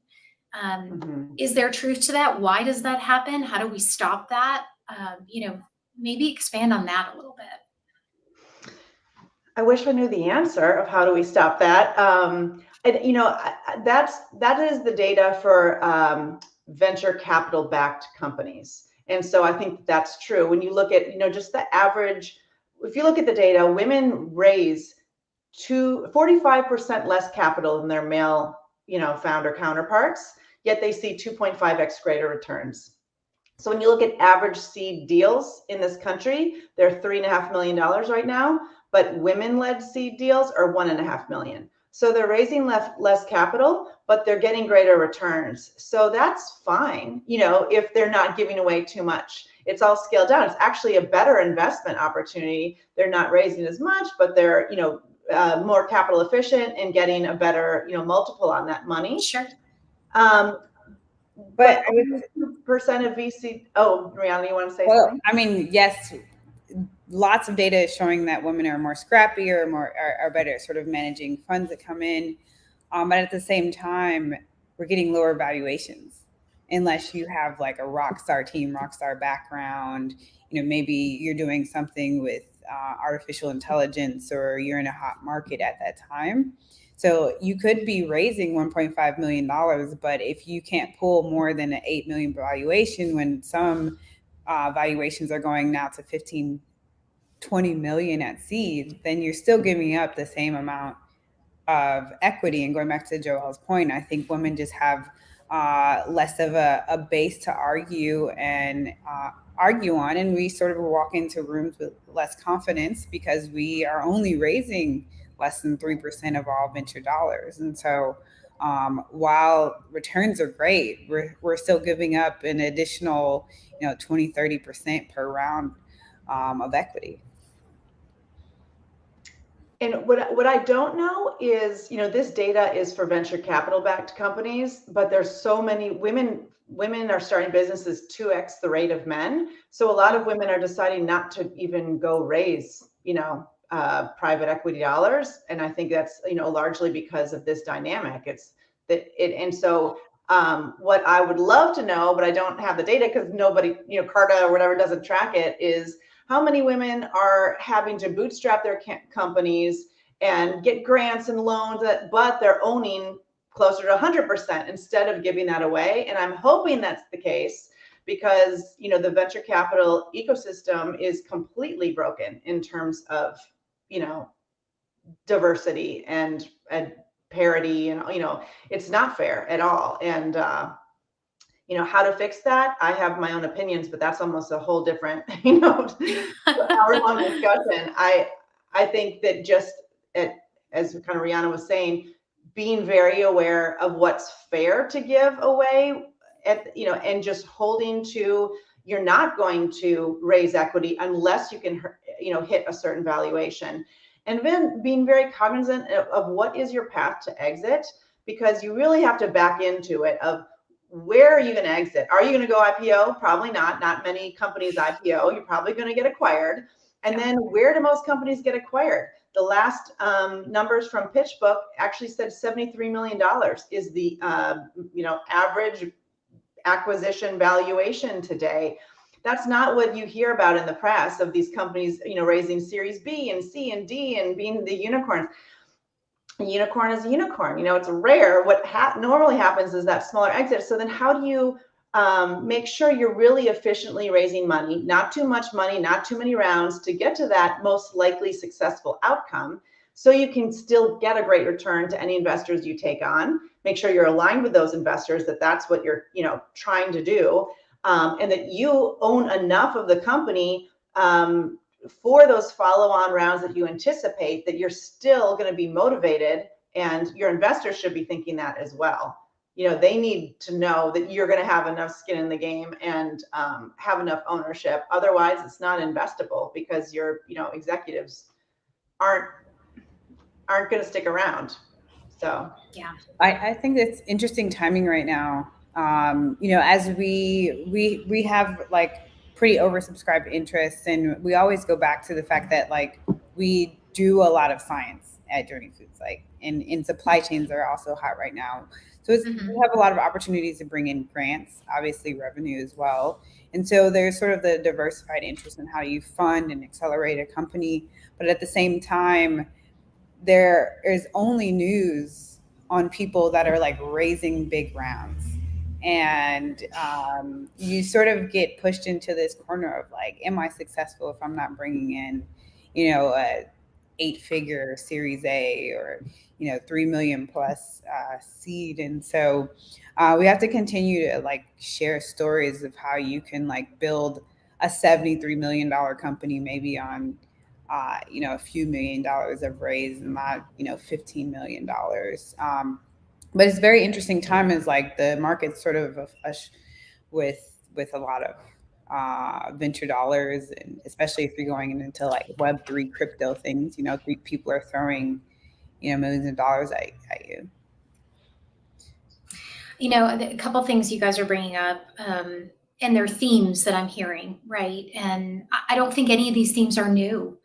The need for more education, the need for more data, the need for more allies, right? Individuals that can stand side by side, share their stories. And Rihanna, the piece that really resonated with me is it's all stories. It's not just the big wins. And I would say that that's across the board, right? Everybody loves to publicize the big wins. But like anything, it's such a small percentage, and it's the middle layer that really drives the success. So Sarah, some of the numbers that you're putting out there, I'm sure the big wins were movers in that, but they're not the only movers. There is this whole middle layer that actually tips it forward, so that is something that we need to do a lot more on, is educate, share, be part of, and talk a lot more about it, because this area is not talked about or publicized as much as what we talked about earlier, which is the cash portion of it. Because that kind of across all businesses that's normalized. So maybe if I could ask, is there a forum that you guys feel is a forum that more women should get involved in or listen to? Are the two that I'm interested in understanding. There is something I'm aware of, actually. Let me look at it. It's called Carta Equity Essentials. So Carta was the company I mentioned that has all this, access to the cap table information. And they put a study out in 2019 using 2018 data. That was their first study. Now they've updated that, and they have they're realizing, the massive inequity that does exist on cap tables. And so now they have a course called Empowering Employees to Maximize Equity. And it's 45 minutes. You can sign up for it really easily. Just, search for it. I don't know the website, but I can actually find it probably and put it in the comments. And if you can't make it, then it's recorded and they send you the link. So it's just a really good, straightforward education with the latest data to empower employees to know what to ask for, to know it's equitable, to know how it works. I love it. Rihanna, any thoughts around that, or even a thought about giving back? When do you really start making sure you're giving back, because you've done that and you've done that so well. No, I mean, I really liked what Gordon presented before we came on. I think, oftentimes women in sort of minority-led startup companies are sort of over mentored, right, into like how to make your deck and like how to build a sales strategy, but less conversations on like how to lead a team, how to run into all these issues and sort of roadblocks that come up, how to like prepare equity, like it's almost like the transparency in it, like what are your male counterparts, or just what are some of the numbers for like what people are like founders are bringing into their rounds, like how much equity are they owning, how much are they giving to their teams. Like a lot of this information is not like readily available if you don't have a great sort of venture studio or venture or sort of VC team behind you sharing that from their other portfolio companies. And so like some key tricks of the trade that really help you with like the in-between rounds and like going in between the customers and things that just help you keep a cohesive, strong, talented, vibrant and happy team should definitely be shared more. And we should definitely think more about how we sort of break out of the like early 2010s strategy around mentoring companies, right? And I would love for more venture firms to really dive into the bigger challenges that we face, because most of this stuff can be found on like Y Combinator, like social forums or on YouTube or on Twitter now. And so like, where can we really step things up so that we find turning more education, more transparency, more community building into like acceleration of our companies, and also just finding ways to like speak very honestly about diversification. Like there was a time when I was like telling some of our investors, like, look, we want to take less follow on because we think we have a great opportunity to apply for more grants, right? So it still keeps cash in the bank for us, and we can still hire more employees, we can still accelerate. But like, I was a little nervous to say like, we want to raise a little bit less because we have this opportunity. And so like being honest about that, like alternative ways to grow and accelerate as well.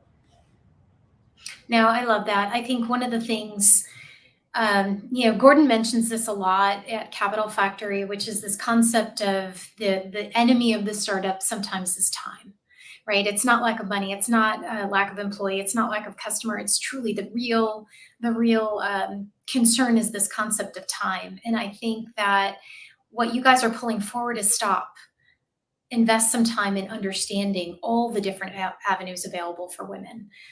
Understand the best way to capitalize on them, put them together. There is this concept of the right money flow in and the opportunity then to share it within the organization so that all see that you are not only sound in your concept of what you're pulling forward in your company, but you're sound in the concept of how you're driving the financial success of the company. So kudos to both of you for pulling that forward, and thank you for that.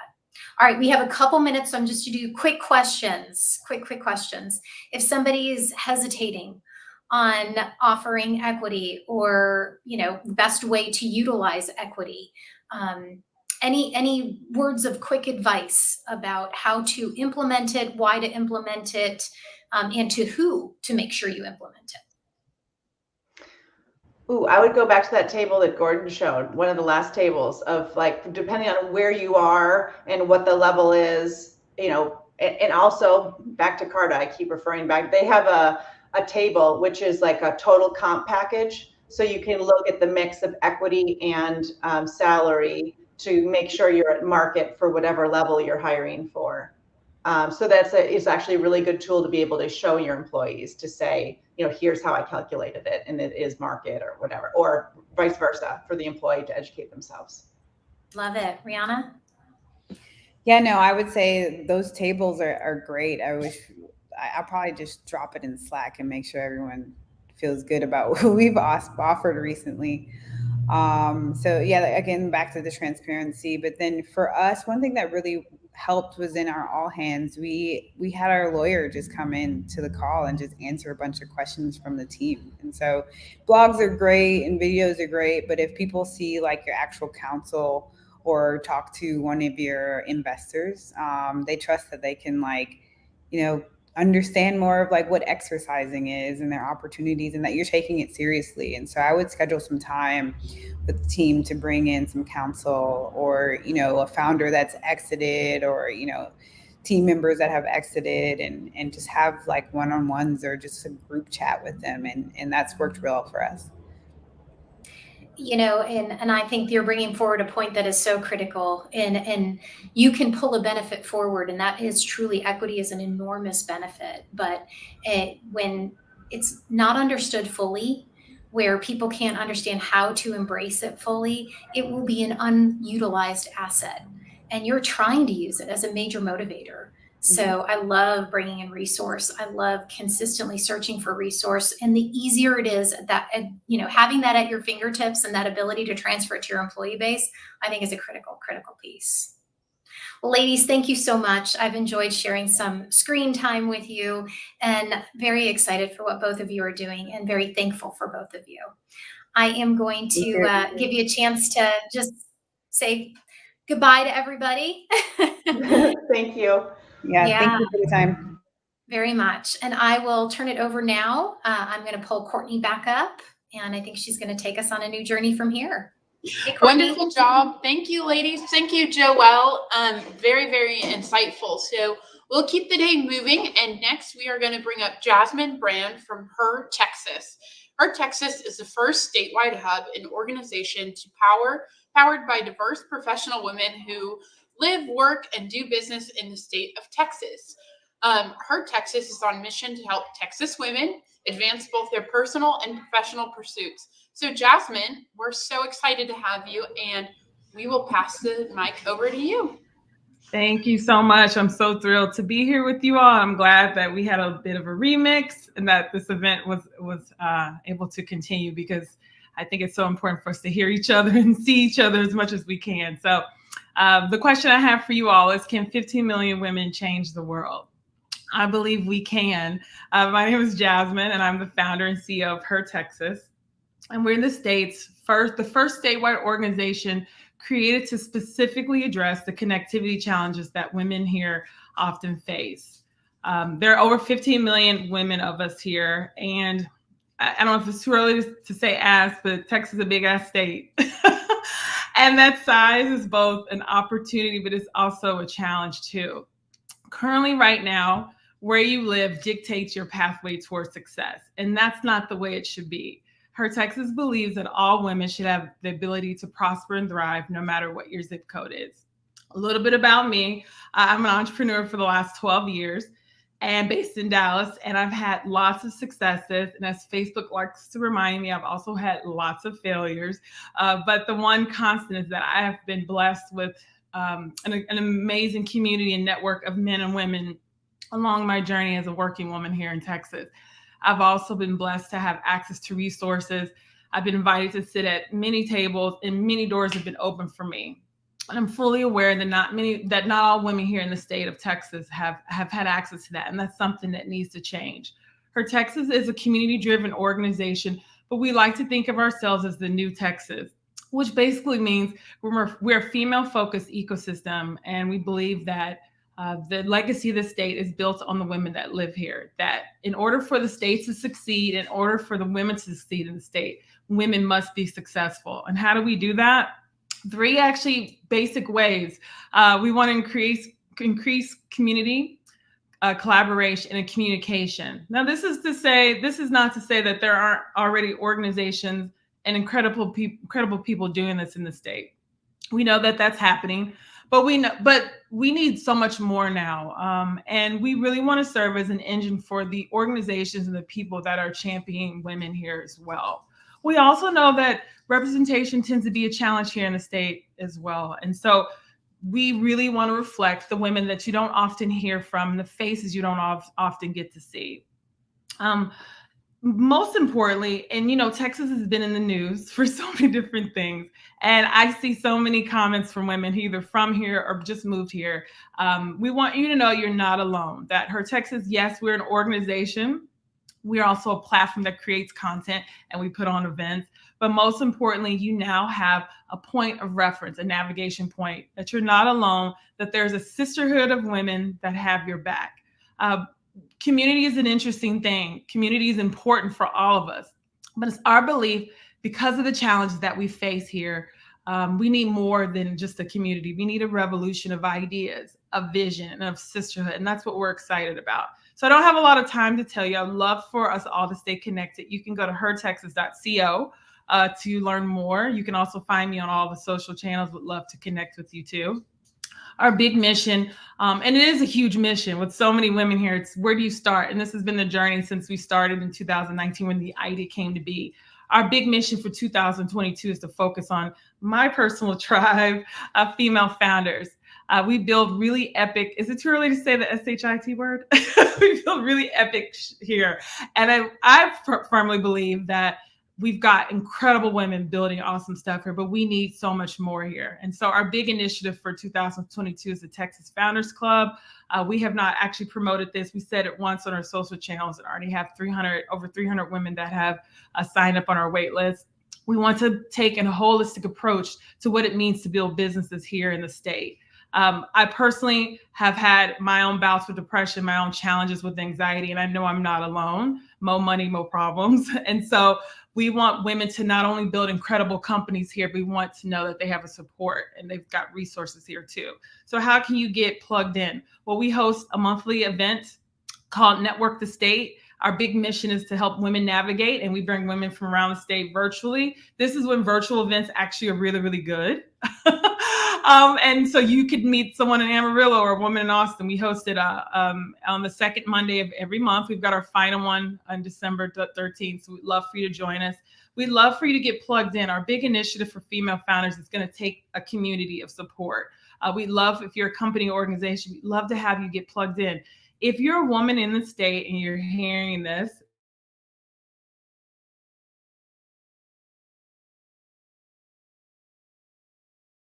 part of our journey too. So thank you all for having me. So excited about what the future holds.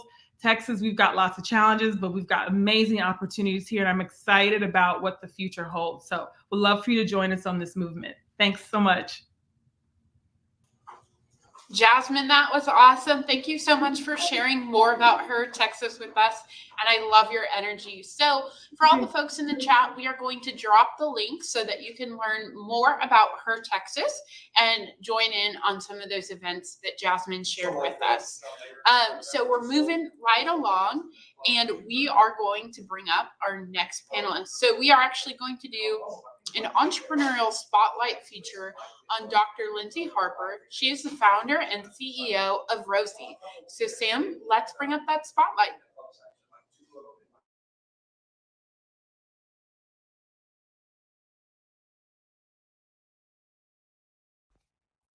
Hey y'all, I'm Dr. Lindsay Harper, Dallas-based founder of Rosie. And I'm so sorry that I couldn't join y'all this week for Austin Startup Week, because I know it's probably an awesome event. And I really appreciate all of the work that is going on in Austin in terms of, founders, in terms of startups, and in terms of investment. So really excited to join y'all by video today and just share with you my 2 cents on how technology can really help address all of the inequities that exist in healthcare. At Rosie, we are really dedicated to serving the 43% of women with a sexual problem. And you would never know that statistic unless you asked, because no one talks about women's sexual health, not doctors, not women, certainly not the media, and rarely venture capital or startups. So we really have tackled that issue head on. My background is that I am an OBGYN, and I was seeing patients in the office literally every day, multiple times a day with these issues, and hadn't been trained how to help them. And when I started investigating, and I realized what a big problem this was, and really where there was such a gap in terms of medical training, in terms of resources available for women, I really got pretty mad. And I think, unfortunately, that's where a lot of healthcare startups start, is through a personal story where there's a lot of anger involved at, the lack of resources, lack of support available for patients as they're going through their journey. And so whenever, we were thinking through the possible solutions for this, technology was definitely the obvious choice, because we could get this evidence-based information out there to women across the country, not just those who could visit a physician's office. In fact, a specialist physician's office that's rarely covered by insurance. They wouldn't have to travel, right? Really, they have to have a smartphone. And while that has inequities in and of itself, it's a huge step in the right direction towards disseminating this evidence-based information to women everywhere, so that we can start to really lower the gap that exists between women ourselves, and also that exists between men's sexual health and women's sexual health.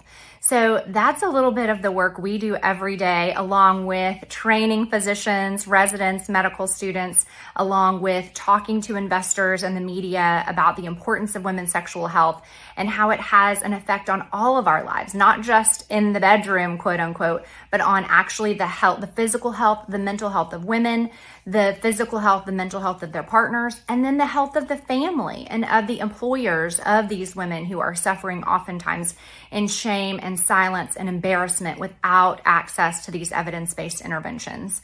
So I think that using technology to address these disparities can be such a powerful tool, and one that we are all obligated to really try to see where the opportunities are in order to innovate for all of those who need us and who are asking for our help. So I appreciate all the work that's going on at Austin Startup Week. Keep up the good work, and I'd love to be in touch. So reach out. I'm Lindsay at Rosie. Thanks.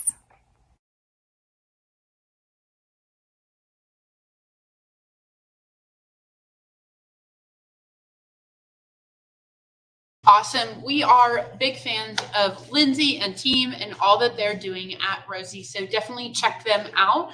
Another great female founded company here in Texas. So to go with the theme of today, we're going to talk about how to be as successful in fundraising as an underrepresented GP. So we have a really awesome lineup of wonderful panelists who are going to join us for this discussion today. So first on the discussion, we have Jade from FICA Ventures. We have Laureen from lead partner at Portfolia's Rising America Fund. Claire, who's a principal at Firebrand Ventures. Lauren, who is CEO and co-founder of Funder. And then Eunice, who is founding partner at Africa Corp Capital. So ladies, welcome to the stage. I'm going to hand the mic over to y'all. And we're so excited to have you here today. And I can't wait to hear your insights. Thank you so much. I am so excited to be here with these amazing women on stage here. I am Jade Tran. I am head of platform at FICA Ventures. We're a seed stage fund in Los Angeles. And, you know, I have spent my career working with kind of on the VC side and the startup side, working with founders to, you know, really build organizations that they can be proud of, and more important, you know, that they can feel good, that their employees feel good, and that they're growing and can bring their best selves to work. And then, you know, as a result of that, that tends to drive, you know, larger ROI. So good things all around. I'm so excited to be here with fellow panelists. And I'd love to take a minute maybe just to go around so you each can introduce yourselves and talk a little bit more about why you're here and why you're so passionate about this space. And maybe Laureen, we can start with you. Hi, everyone. I'm happy to be here. So I'm the lead partner for Portfolio Rising America Fund. Portfolio is basically, we pull together women angel investors who invest in various funds. So I lead our Rising America Fund, which is our diversity fund. Actually, we had Fund 1, which we deployed capital in that fund. We invested in 16 companies. Basically, more than half were female-led companies. And then we launched our Fund 2 a few months ago, had our first close, already made a first investment. And while I'm passionate about the space, I'd worked at startups, former lawyer, worked at a number of startups. Two of those startups have exit. So I've been an operator, and I know the importance of getting funding to women and founders of color. Great. Thanks, Laureen. And we have Claire Hansen from Firebrand. Hi, y'all. Yeah, my name is Claire Hansen. I'm the principal at Firebrand Ventures. We're a $40 million seed stage fund, investing primarily in software, primarily B2B, sort of SaaS enterprise or sort of ventures. I've been working in the Austin sort of investment ecosystem now since 2015. So it's been about 6 years that I've been here. And I'm particularly excited about this topic, because I have sort of an unconventional background for someone who ended up in VC. So I always want to share that for other women who are aspiring to get into this field. And secondly, because I'm excited to learn about raising capital from LPs from my wonderful fellow panelists, because I haven't done that yet. So I'll be taking notes myself on this one. Thanks, Claire. Lauren Washington, let's hear from you. Hi, everyone. I'm Lauren Washington. I am the co-founder and CEO of Funder, and we are a platform that is automating seed investing to help remove bias from the process, as well as maximize returns for investors. I am on my fourth company now, so a lot of what came into Funder and the mission for that Started with my first company, Keep Up, which won the 43 North competition. And then I started Black Women Talk Tech, which grew to be the largest conference for Black women founders. And all of that really informed why we started Funder and how we're trying to bring more equity and access to the space. Thanks, Lauren. And last but not least, Eunice Chenju.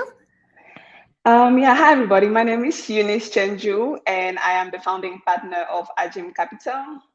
I think just like you, Claire, I am currently launching my first fund.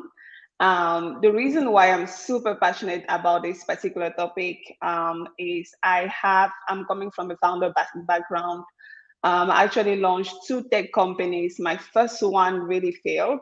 And one of the feedback that I was hearing when that company failed was, oh, you're too young. Like I heard a lot of the fact that I'm a woman and I am, I'm Black and I have a strong accent because I'm actually from Africa. And then by the time I was fundraising for my second company, this particular time I had several co-founders that were white male. And for some reason, we just raised so much faster. We raised our pre-seed 680K within 3 months. And then our seed stage, we raised a 3 million fund seed stage within the space of 6 months. Growing those companies helped me realize that there was definitely a gap in the VC world from an underrepresented and women-led stage. But it also helped me say, you know what, if you think there's an issue in the space, why not you? Like, why don't you go in there and change and be on the other side of the table? If they won't let you sit with them, just create your own. So about 2 months ago, I decided to quit, technically exit my last tech startup and decided to launch a fund, and I'm in the process of doing that. Amazing. Thank you. And I want to, that sort of foreshadows a few things that I want to talk about later in the conversation around bias, both implicit bias and then also this idea of pattern matching that we all talk about in VC all the time. Before we get started though, I wanted to start with some stats. And I think these are stats that probably we are all familiar with and much of the audience is familiar with, but I just need to say them out loud because the numbers are so staggering. So starting with somewhere between 11 and 13% of decision makers in VC firms are women. And then that's sort of depending on whether you count corporate VCs or not. But only 9% of all of the GPs globally are women, 9%. And that number, has sort of started to improve to 9%. So I just wanted that to stick in your minds. 64% of US VC firms don't have a female check writing partner or decision maker at all. So as we all know, that's over half. And in the US, only 4% of investors are Black and 4% Latino. So these are some staggering numbers, again, that I think as members of underrepresented groups are not surprising, but they are not right. And they are, numbers that we're all working to change. So, in terms of who gets funded, 86%, even worse, of US VC funds funding go to companies with all male teams. And then of that, something like, only 3% goes to all women teams. So much to Eunice's point earlier, it's very interesting how, a founding team that's going out to fundraise when, suddenly there's a male co-founder or maybe a male white co-founder, fundraising gets so much easier somehow. So I'd love to touch on all of these points a little bit later. And, obviously this conversation is how to fundraise as a female GP, but I think, where money goes, whether it's from LPs to GPs or GPs to startups, they're not mutually exclusive. And so I want to dig into all of that. So, I think first of all, I'd love to start with sort of how did we get here?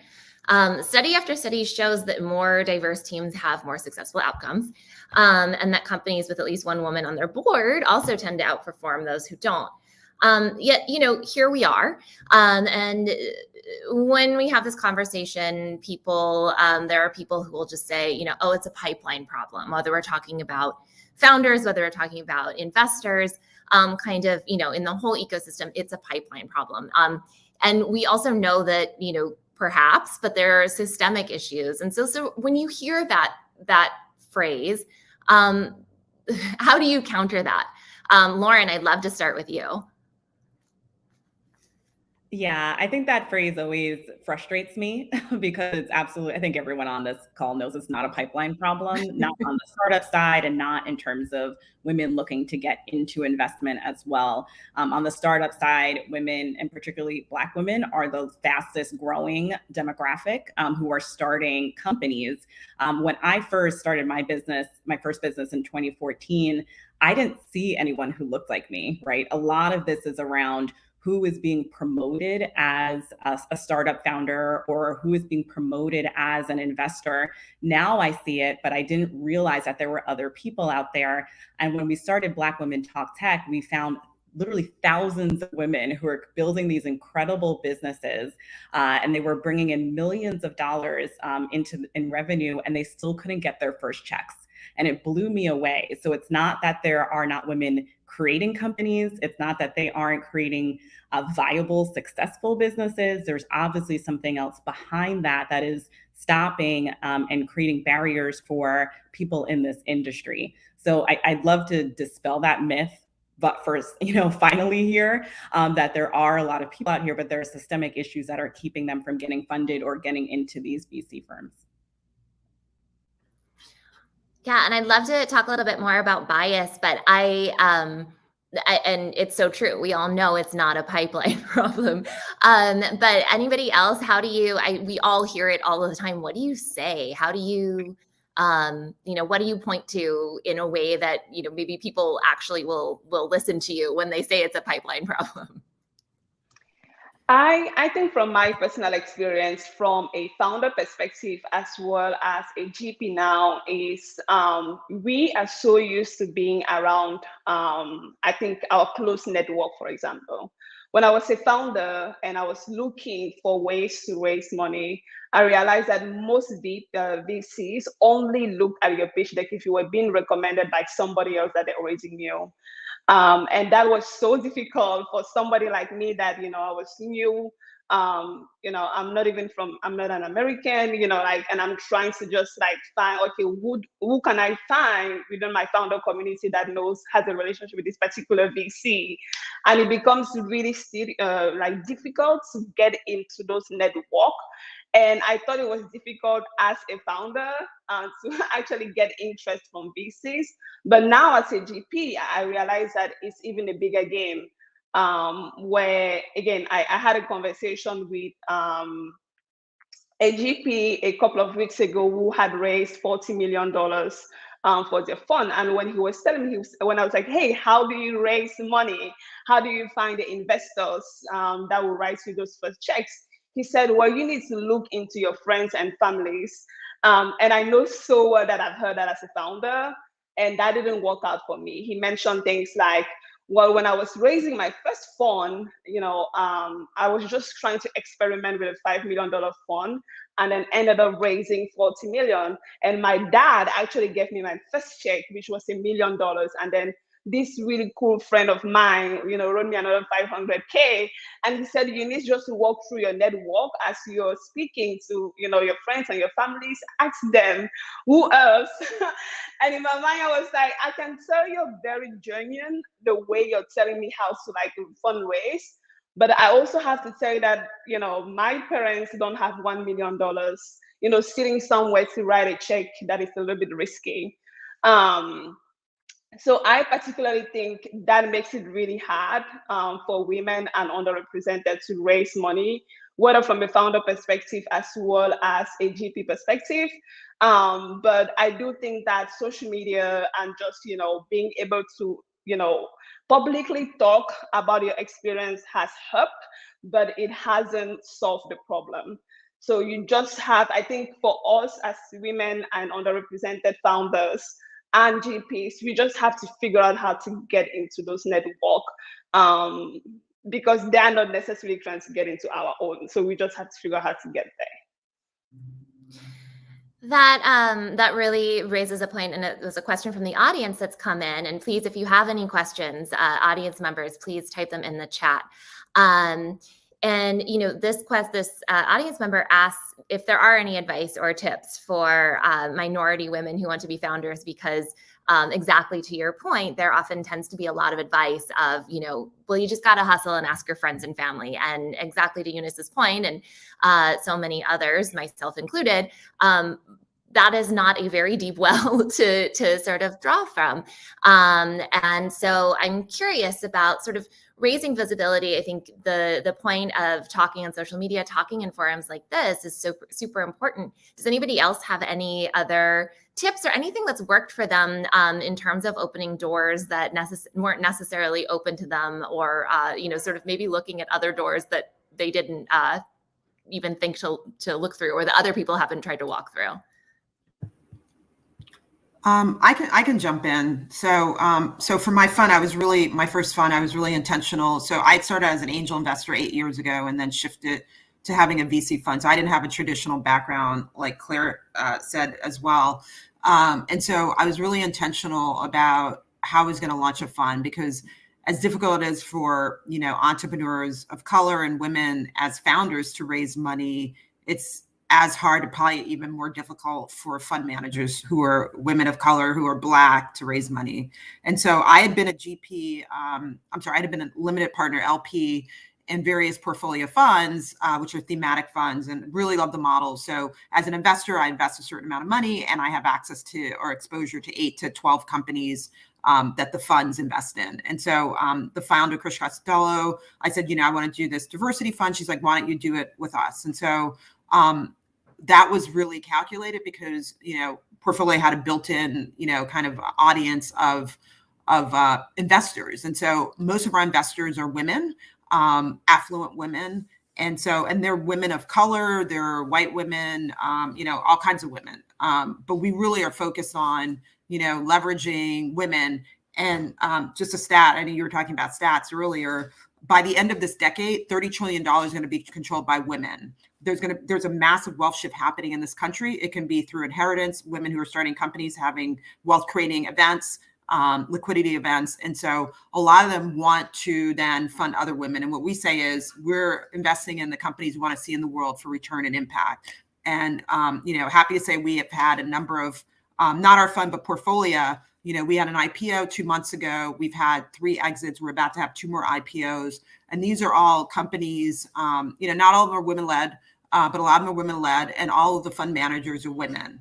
And 40% are women of color or immigrants who are fund managers. And so, portfolio is actually creating fund managers, which is really great. And so I think, back to your question, I think, we need to, as much as, we can't, I don't come from a very affluent family. I did go to an Ivy League, so I tap my network. Whatever network you have, you should tap that network. And I've been able to leverage my network. We have a number of people who have invested through their family offices, who believe in what we're doing, the mission. I speak on this topic a lot. I'm, prominent on social media, and people have found me as a result. And so, whatever your edge is, figure out what that is, and then try to reach people. And there are people out there who understand that it's not a equal level playing field in this country, and they want to use their money and their power and their influence to affect change. Not everyone, but I think there's some people who do want to do that. Yeah, I'll jump in as well. I would definitely co-sign in terms of portfolio and reaching out to groups like angel groups and other organizations who are focused on women and underrepresented founders. One of the other things is that a lot of underrepresented founders tend to go this alternative route. So if they know that VC isn't working and they know that they need warm introductions that they don't have, they take other paths. So they'll do pitch competitions, or they'll join accelerators, or they'll apply for grants. And often those work out better for founders who don't have connections because they're application based, right? So essentially you're coming in and it's a little bit more fair of a process than if you were reaching out to a VC, where warm introductions tend to be how they take these pitches. So I've known people who've raised millions of dollars that way outside of the traditional investing ecosystem, because they have to use like Lauren said, use everything that you have to your advantage and find ways to build up. And the last point I will say is creating revenue for your business is also a way to fund it. And if you create revenue for your business, that will make you even more attractive to VCs later down the line, and will keep your company sustainable and viable. So I'd say those are a couple of things that I've learned over the last couple of years. And I would just add, Lauren, it also, if you go that route, the longer you're able to delay taking money, the more of your company you can own. So if you're generating great revenue, when you are ready to raise, your valuation can be a lot higher. So you're not giving up as much as your company. So that's really great. Great. Yeah, and I want to add just one thing there to double tap what Lauren said. Is a great alternative route you can take if VC isn't really an option for you, or a friends and family round isn't an option for you, is crowdfunding. There are so many innovations when it comes to crowdfunding these days. You can crowdfund for equity, so you can essentially sell a piece of your business for a cash infusion. And then there are options where you can crowdfund without selling that equity, to Lorraine's point, and you can still maintain full ownership. So those are some of the options, in addition to what Lauren and Lorraine mentioned, for founders that don't have, a pile of cash or friends and family ready to fund your business from the start. This is all amazing advice. And I do want to add too, the longer you are able to wait to raise capital for your business, to Lorraine's point, you can, your valuation is likely to raise, and also you will have more choice in choosing who you want to work with, and making sure that the VCs that you bring in, or the investors that you bring in, share your values, share your vision, are people that you want to have the long-term relationship with, because the VC founder relationship is a very long one. We've been talking a lot about ways and alternative sort of, I don't even want to say non-traditional, but sort of, maybe non-stereotypical ways of raising money as founders. I'd love to jump in a little bit. Lorraine touched on this a bit in terms of her investing background. I'm curious about, any personal stories around raising capital, or, if you haven't personally raised capital, sort of, being in the room or observing as an underrepresented member of an underrepresented group as a GP rather than as a founder. I mean, obviously funds, new funds are in most always, also startups.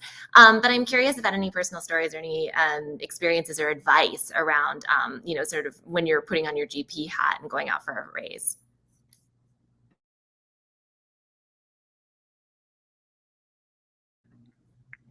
I'm still very early on in my fundraising, but I think one of the things that I didn't realize that is taking a lot of work is just putting your marketing material.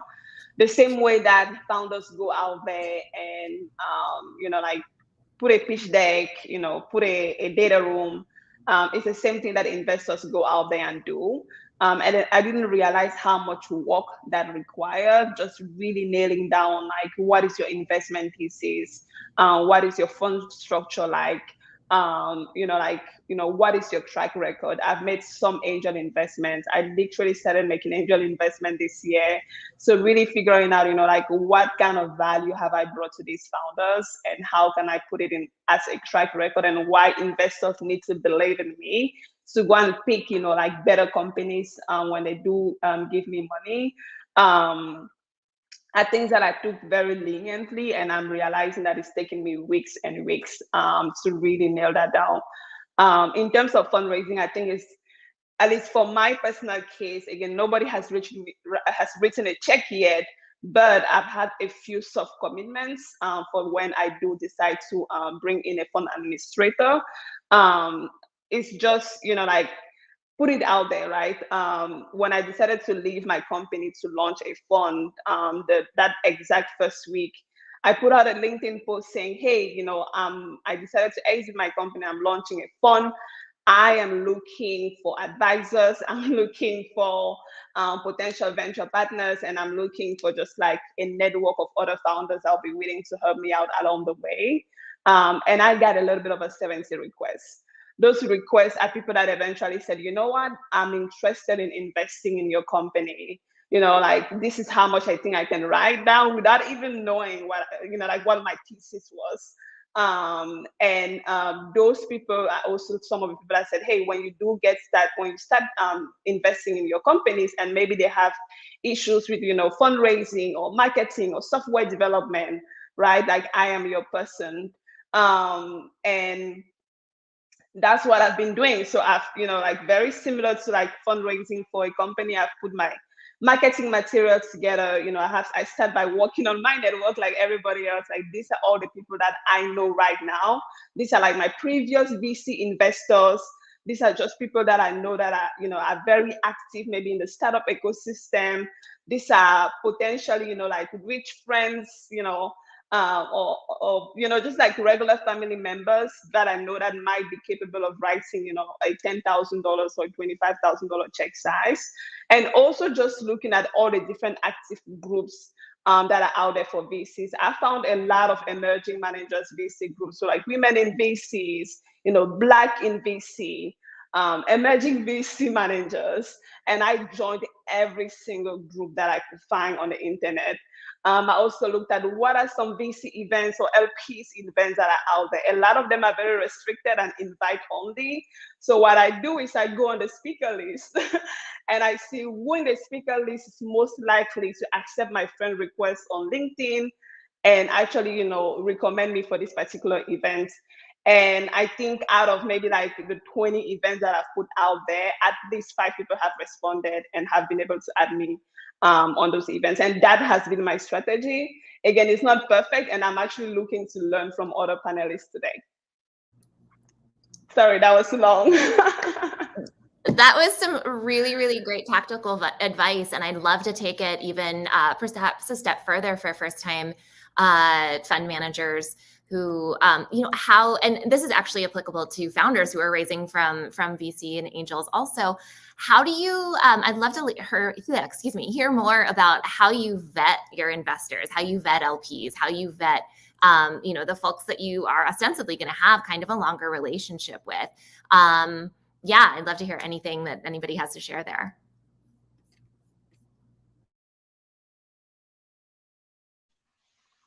I'll chime in here just quickly. And again, with the caveat that I'm a principal, so I have not raised from GPs myself. But with Firebrand, we have a strong thesis around investing in founders who share similar values as myself and my general partners do. So things like authenticity, transparency, self-awareness. And that's something that we also look for with our LPs. So we look to really have a streamlined approach to our thesis and really only take money from people who believe in how we will be deploying it. It's hard because getting money from LPs is extremely competitive, and sometimes you want to just take money, just kind of like founders do, even if you don't feel like it's quite the right fit. So that's one thing that we do at Firebrand is we really try to vet our LPs based on our values and the values we want our founders to espouse as well. Even though sometimes it's hard to maintain that sort of boundary and stay true to that because it's tempting to take other money. But that's one thing we try to do at Firebrand. And I'm definitely curious to hear from other GPs of how they approach it.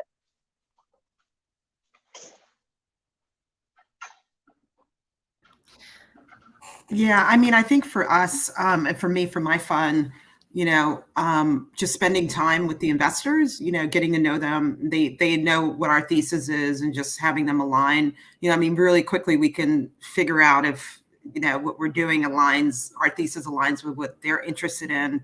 And some people know they're not interested, but most of the people, it makes sense, and and then just kind of like tapping our network. So that's really kind of how we vet it. Same thing as being a founder, you need to figure out who you're going to bring in as investors. Same thing as, fund managers. It's really interesting. People are pretty zealous about being investors, and they want to, send companies that they think we could consider. The cool thing about what we do as well is we allow if someone has subject matter expertise as we're doing due diligence, they can be part of due diligence team. We ultimately, the partners make the investment decision. So they're actually pretty hands-on, some of our investors, which is great. And they really love the model. They go to our pitch meetings. We have a monthly pitch meeting where we invite, after we vetted them and we think that, we would consider investing once we go through due diligence. They're invited to those pitch meetings, and they get to see, us, asking questions, the entrepreneurs pitching, and they really, really enjoy that. That's awesome. I think the relationship, and I think the investor and sort of invested in relationship can look different from person to person, fund to fund, startup to fund, et cetera. I'm going to take another question from the audience that's related. And the question is, what is some typical advice in the startup space that you feel does not vibe with you as a woman? And I think maybe I'll put that, we could put that there, and maybe also put differently for, because I think often we tend to talk about women in investment, women in startups with other women. And I think it's so important that, we have some advice or some, takeaways for the non-women in the audience. So maybe we'll, sort of part two of that question is, what do you wish people who are not women in this space would stop saying or stop giving as advice, because either it's not applicable generally, or it's just, sort of annoying, or dare I say offensive in some ways. I'd love to hear anecdotally what's out there. I'll jump in from the founder side. And I've gotten this advice a lot, and I heard it from a number of women founders that, we're talking about the issues in our company and how we need to expand. And the answer has always been, oh, just go raise a quick $1 million, and then you could do this, this, and this. And unfortunately, what ends up happening for women, and particularly women of color, is that fundraising journey is incredibly long. I know people who spent 6 months to years, 2 years even, trying to raise their seed rounds. And so that kind of advice, I think, tends to demoralize founders, because they know that that's not an option for them, and they need something else that will help basically be a stopgap, or at least understand that my strategy or my approach to fundraising is going to look a little bit different than what yours looks like. I can't walk in with an idea on a napkin and get $1 million, like Eunice said, from my dad or from a friend of mine. So I think understanding that the journey's a little bit different, I would really implore a lot of people to take that into consideration before you say that raising money quickly is the answer to a founder's problem. I can jump in. One thing that really kind of annoys me is when I tell people about the fund, and they said, oh, it's an impact fund and you're doing it not to make money, which is like absurd, because who would have a VC fund? The whole idea is that you want to try to have exits. And I'm actually, I have money in the fund. All of our partners, we have to have money in the fund. Also, we're getting people to invest in the fund. We want to get a return. And so I want to create a return. And there's this assumption of if you're investing in, diverse founders, you're not going to make any money. And which is, to me, ridiculous, particularly when you're looking at demographic data that's going to show that actually, quote unquote minority is, if you look globally, we're not minorities. In this country, white people will be the minority, in a couple of decades. And so if you're not, looking at those demographics and, ignoring them, not even from just doing good and like, hey, you want to give money to diverse founders, but from a strategic business perspective, certain companies can't ignore the diverse market, because we're such a big market and we're fast growing market. And so this whole idea of like, by investing in diverse founders, you're just kind of, it's like charity and you're not going to get any money back, is absurd. And so That's one of my kind of pet peeves.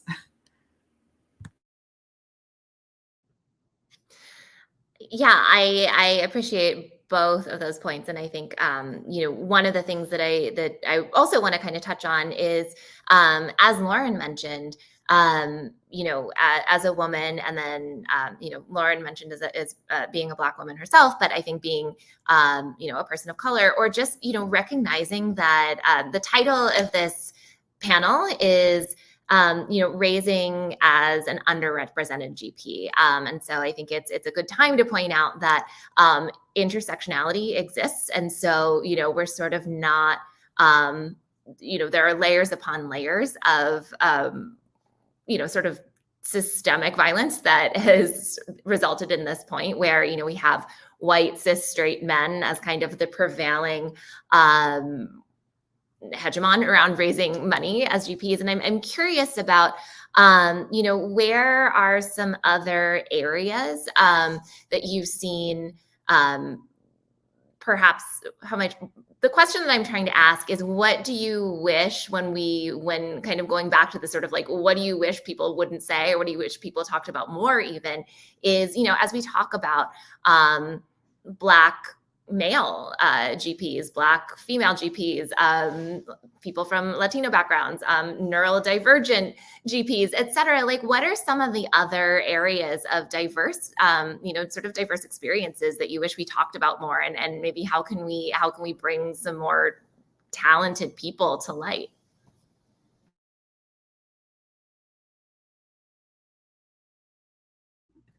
Lauren, I'll what do you jump in.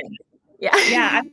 I'd say all of the above. I mean, I think that when you look at, like you said, if they're not straight white men in Silicon Valley who went to an Ivy League, you're being left out of the system, right? So it is always going to be significantly harder if you were an other in some kind of way. So I think a lot of the conversation, particularly because of the social justice movements last year, have been surrounding Black people. We've had the Me Too movement in the Silicon Valley space a couple years ago. So we were focused on women then, but this is happening to anyone who is a minority and who is not a part of that insider boys club, right? And so I think really addressing that and understanding that it could be geographics, it could be sexuality, it could be race or gender or age, or whether you're an immigrant, all of these things come into play. And there's statistics that are showing that there's a funding gap in every single one of those areas. So I'd love that conversation to expand, not just on race and gender, because it's not just a race and gender issue. It's an issue that we're not giving access to people who probably have great ideas or people who could be great GPs. And I do want to double on what Lauren just said. I think a lot of the times we just look at either like women or like minority. But in my personal experience, I have experienced age and immigration, in the sense where, just as a founder, it's like, oh, you're too young, you still have time. You don't have the experience, like you don't know what you're talking about. Or people wouldn't listen to me because I'm younger and I'm in the room with people that are 20 or 30 years older than me, even though whatever I'm saying is super valuable. So like, I think, or like, oh my God, Eunice, can you repeat yourself? We can't hear your accent. Can you slow down when you're speaking? I mean, all of these things are things that and there are a lot of immigrants out there with multiple kinds of accents and, a variety of background.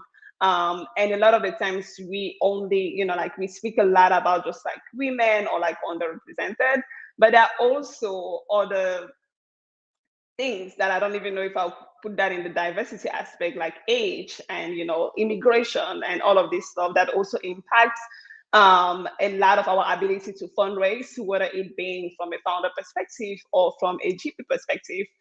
But one thing that I have also learned, and this is my advice, this is something that I tell myself every single day, and anybody that is listening out there that, you might think of the fact, like all the disadvantages that you have for you not to fundraise. It's like, oh, I'm young, I have an accent and I'm Black and I'm a woman and all these other things that you feel like will stop you from getting to the next stage of your life. one advice that I actually got from like one of my mentors, she's a Russian, like white woman. And she was like, Eunice, when you get in the room, forget that you're all these different things and think as if you were a white male, right? And then like when you're giving your presentation, like, give the amount of confidence that a white male will walk into the room and they will do the exact same thing. And she was telling me, she's like, I have a Russian accent and I'm a woman and I'm really scared of like talking in public. But one of the things that have really like helped me, like get to the stage where I am is by, forgetting about all the things that are blocking me and thinking about how I can actually get to that next stage. And it has really helped me always say, yes, I understand that there's a problem in the room, but I am here and I'm going to prove you wrong. That's so great. I am married to a white man, and when I'm hashing through a challenge, a professional challenge or just a challenge at any point, he says, just, okay, yeah, what would a white man do right now? And more often than not, it's, he would probably just, sort of not even have to think about these things and sail right through it. So it's it's good advice. It's a fun exercise. We have about 5 minutes left. I would love for the audience to contribute any questions that they might have. And while you are typing in the chat box some questions, I'd love to do maybe a lightning round. We've talked a lot about challenges. We've talked a lot about some really great tactics around how to navigate those obstacles and challenges, both from sort of the social perspective and just kind of a perspective of mindset, and ending on kind of a, maybe a lighter note or more hopeful note. I'd love to give everybody, I don't know, I won't time it, but a few moments to talk about what gives you hope in terms of leveling the playing field and creating a more diverse VC and sort of general startup ecosystem. Eunice, I'll start with you. So today, right before I joined this call, I actually saw an article saying that this year, like women-led funds actually raised an all-time high, which was 7 billion compared to 4.6 billion last year. That gave me hope. I was like, okay, like, let's do this. There's definitely an improvement in the number. I think more people are paying attention to women and underrepresented GPs as well as founders. It is not where we want it to be, but there are so many programs out there supporting women and underrepresented founders and funders. And those little baby steps, give me hope that things are going to get better in the future. Just like that article really made me feel happy about just the investment space in the US.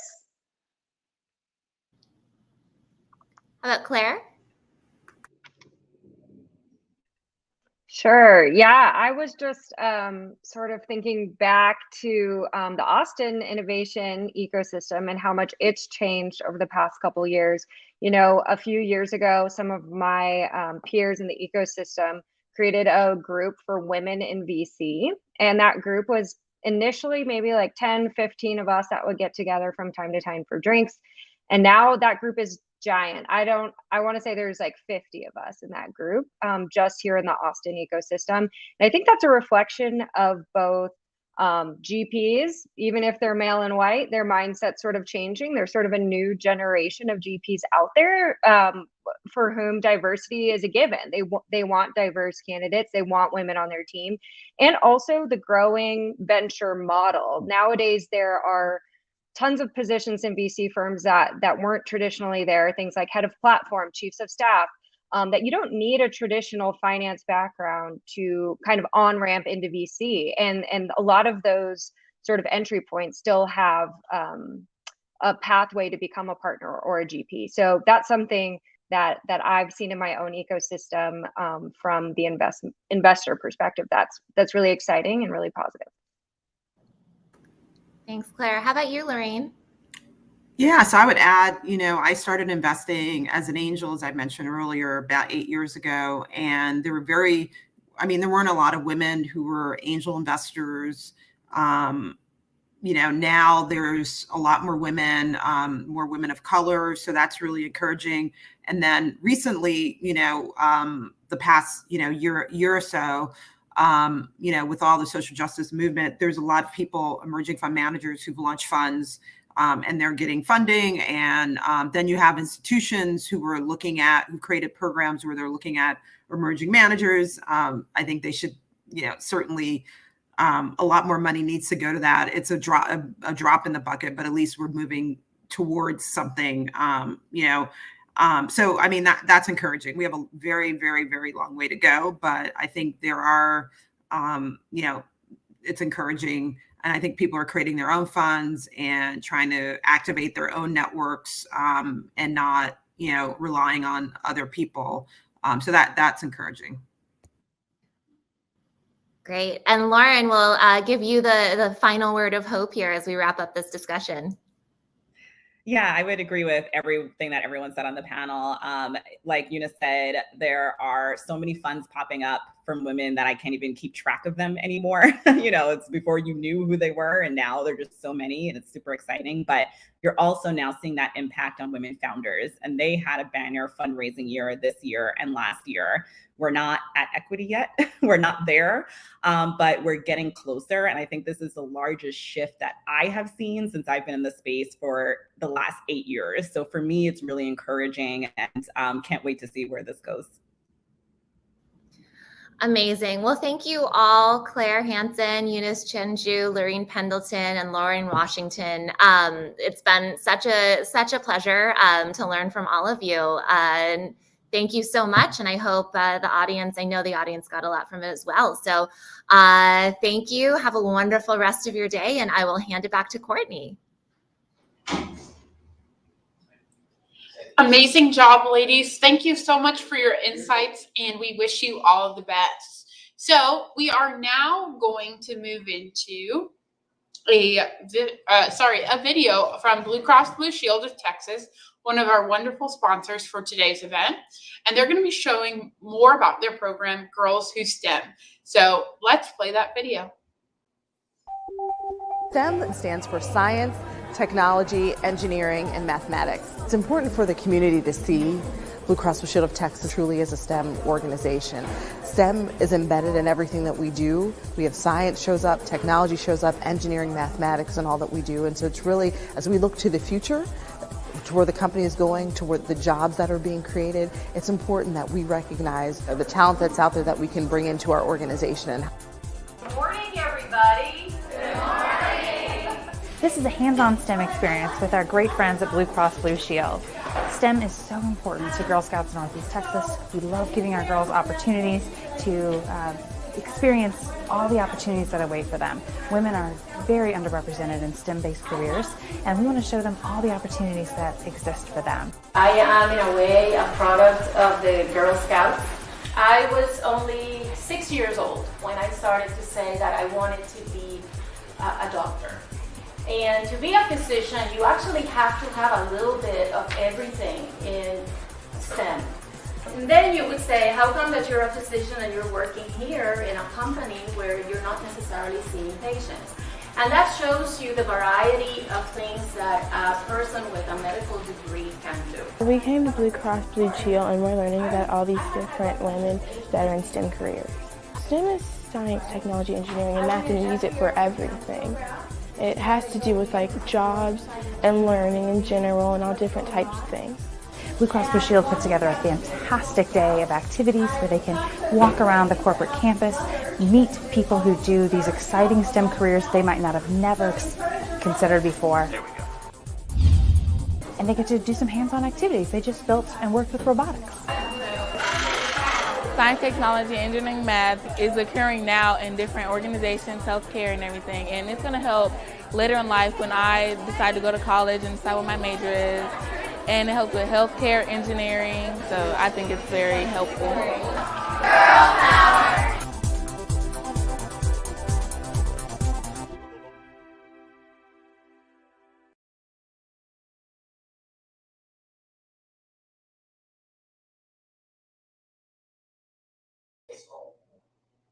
Awesome. Thank you, Blue Cross Blue Shield and the C1 Innovation Lab. I'm sure in a few years' time, we'll see many of those entrepreneurs or young STEM students up as entrepreneurs on days like this.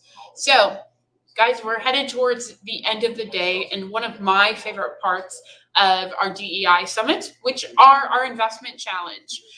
So we did a $100,000 investment challenge in a women-funded and founded company here in Texas.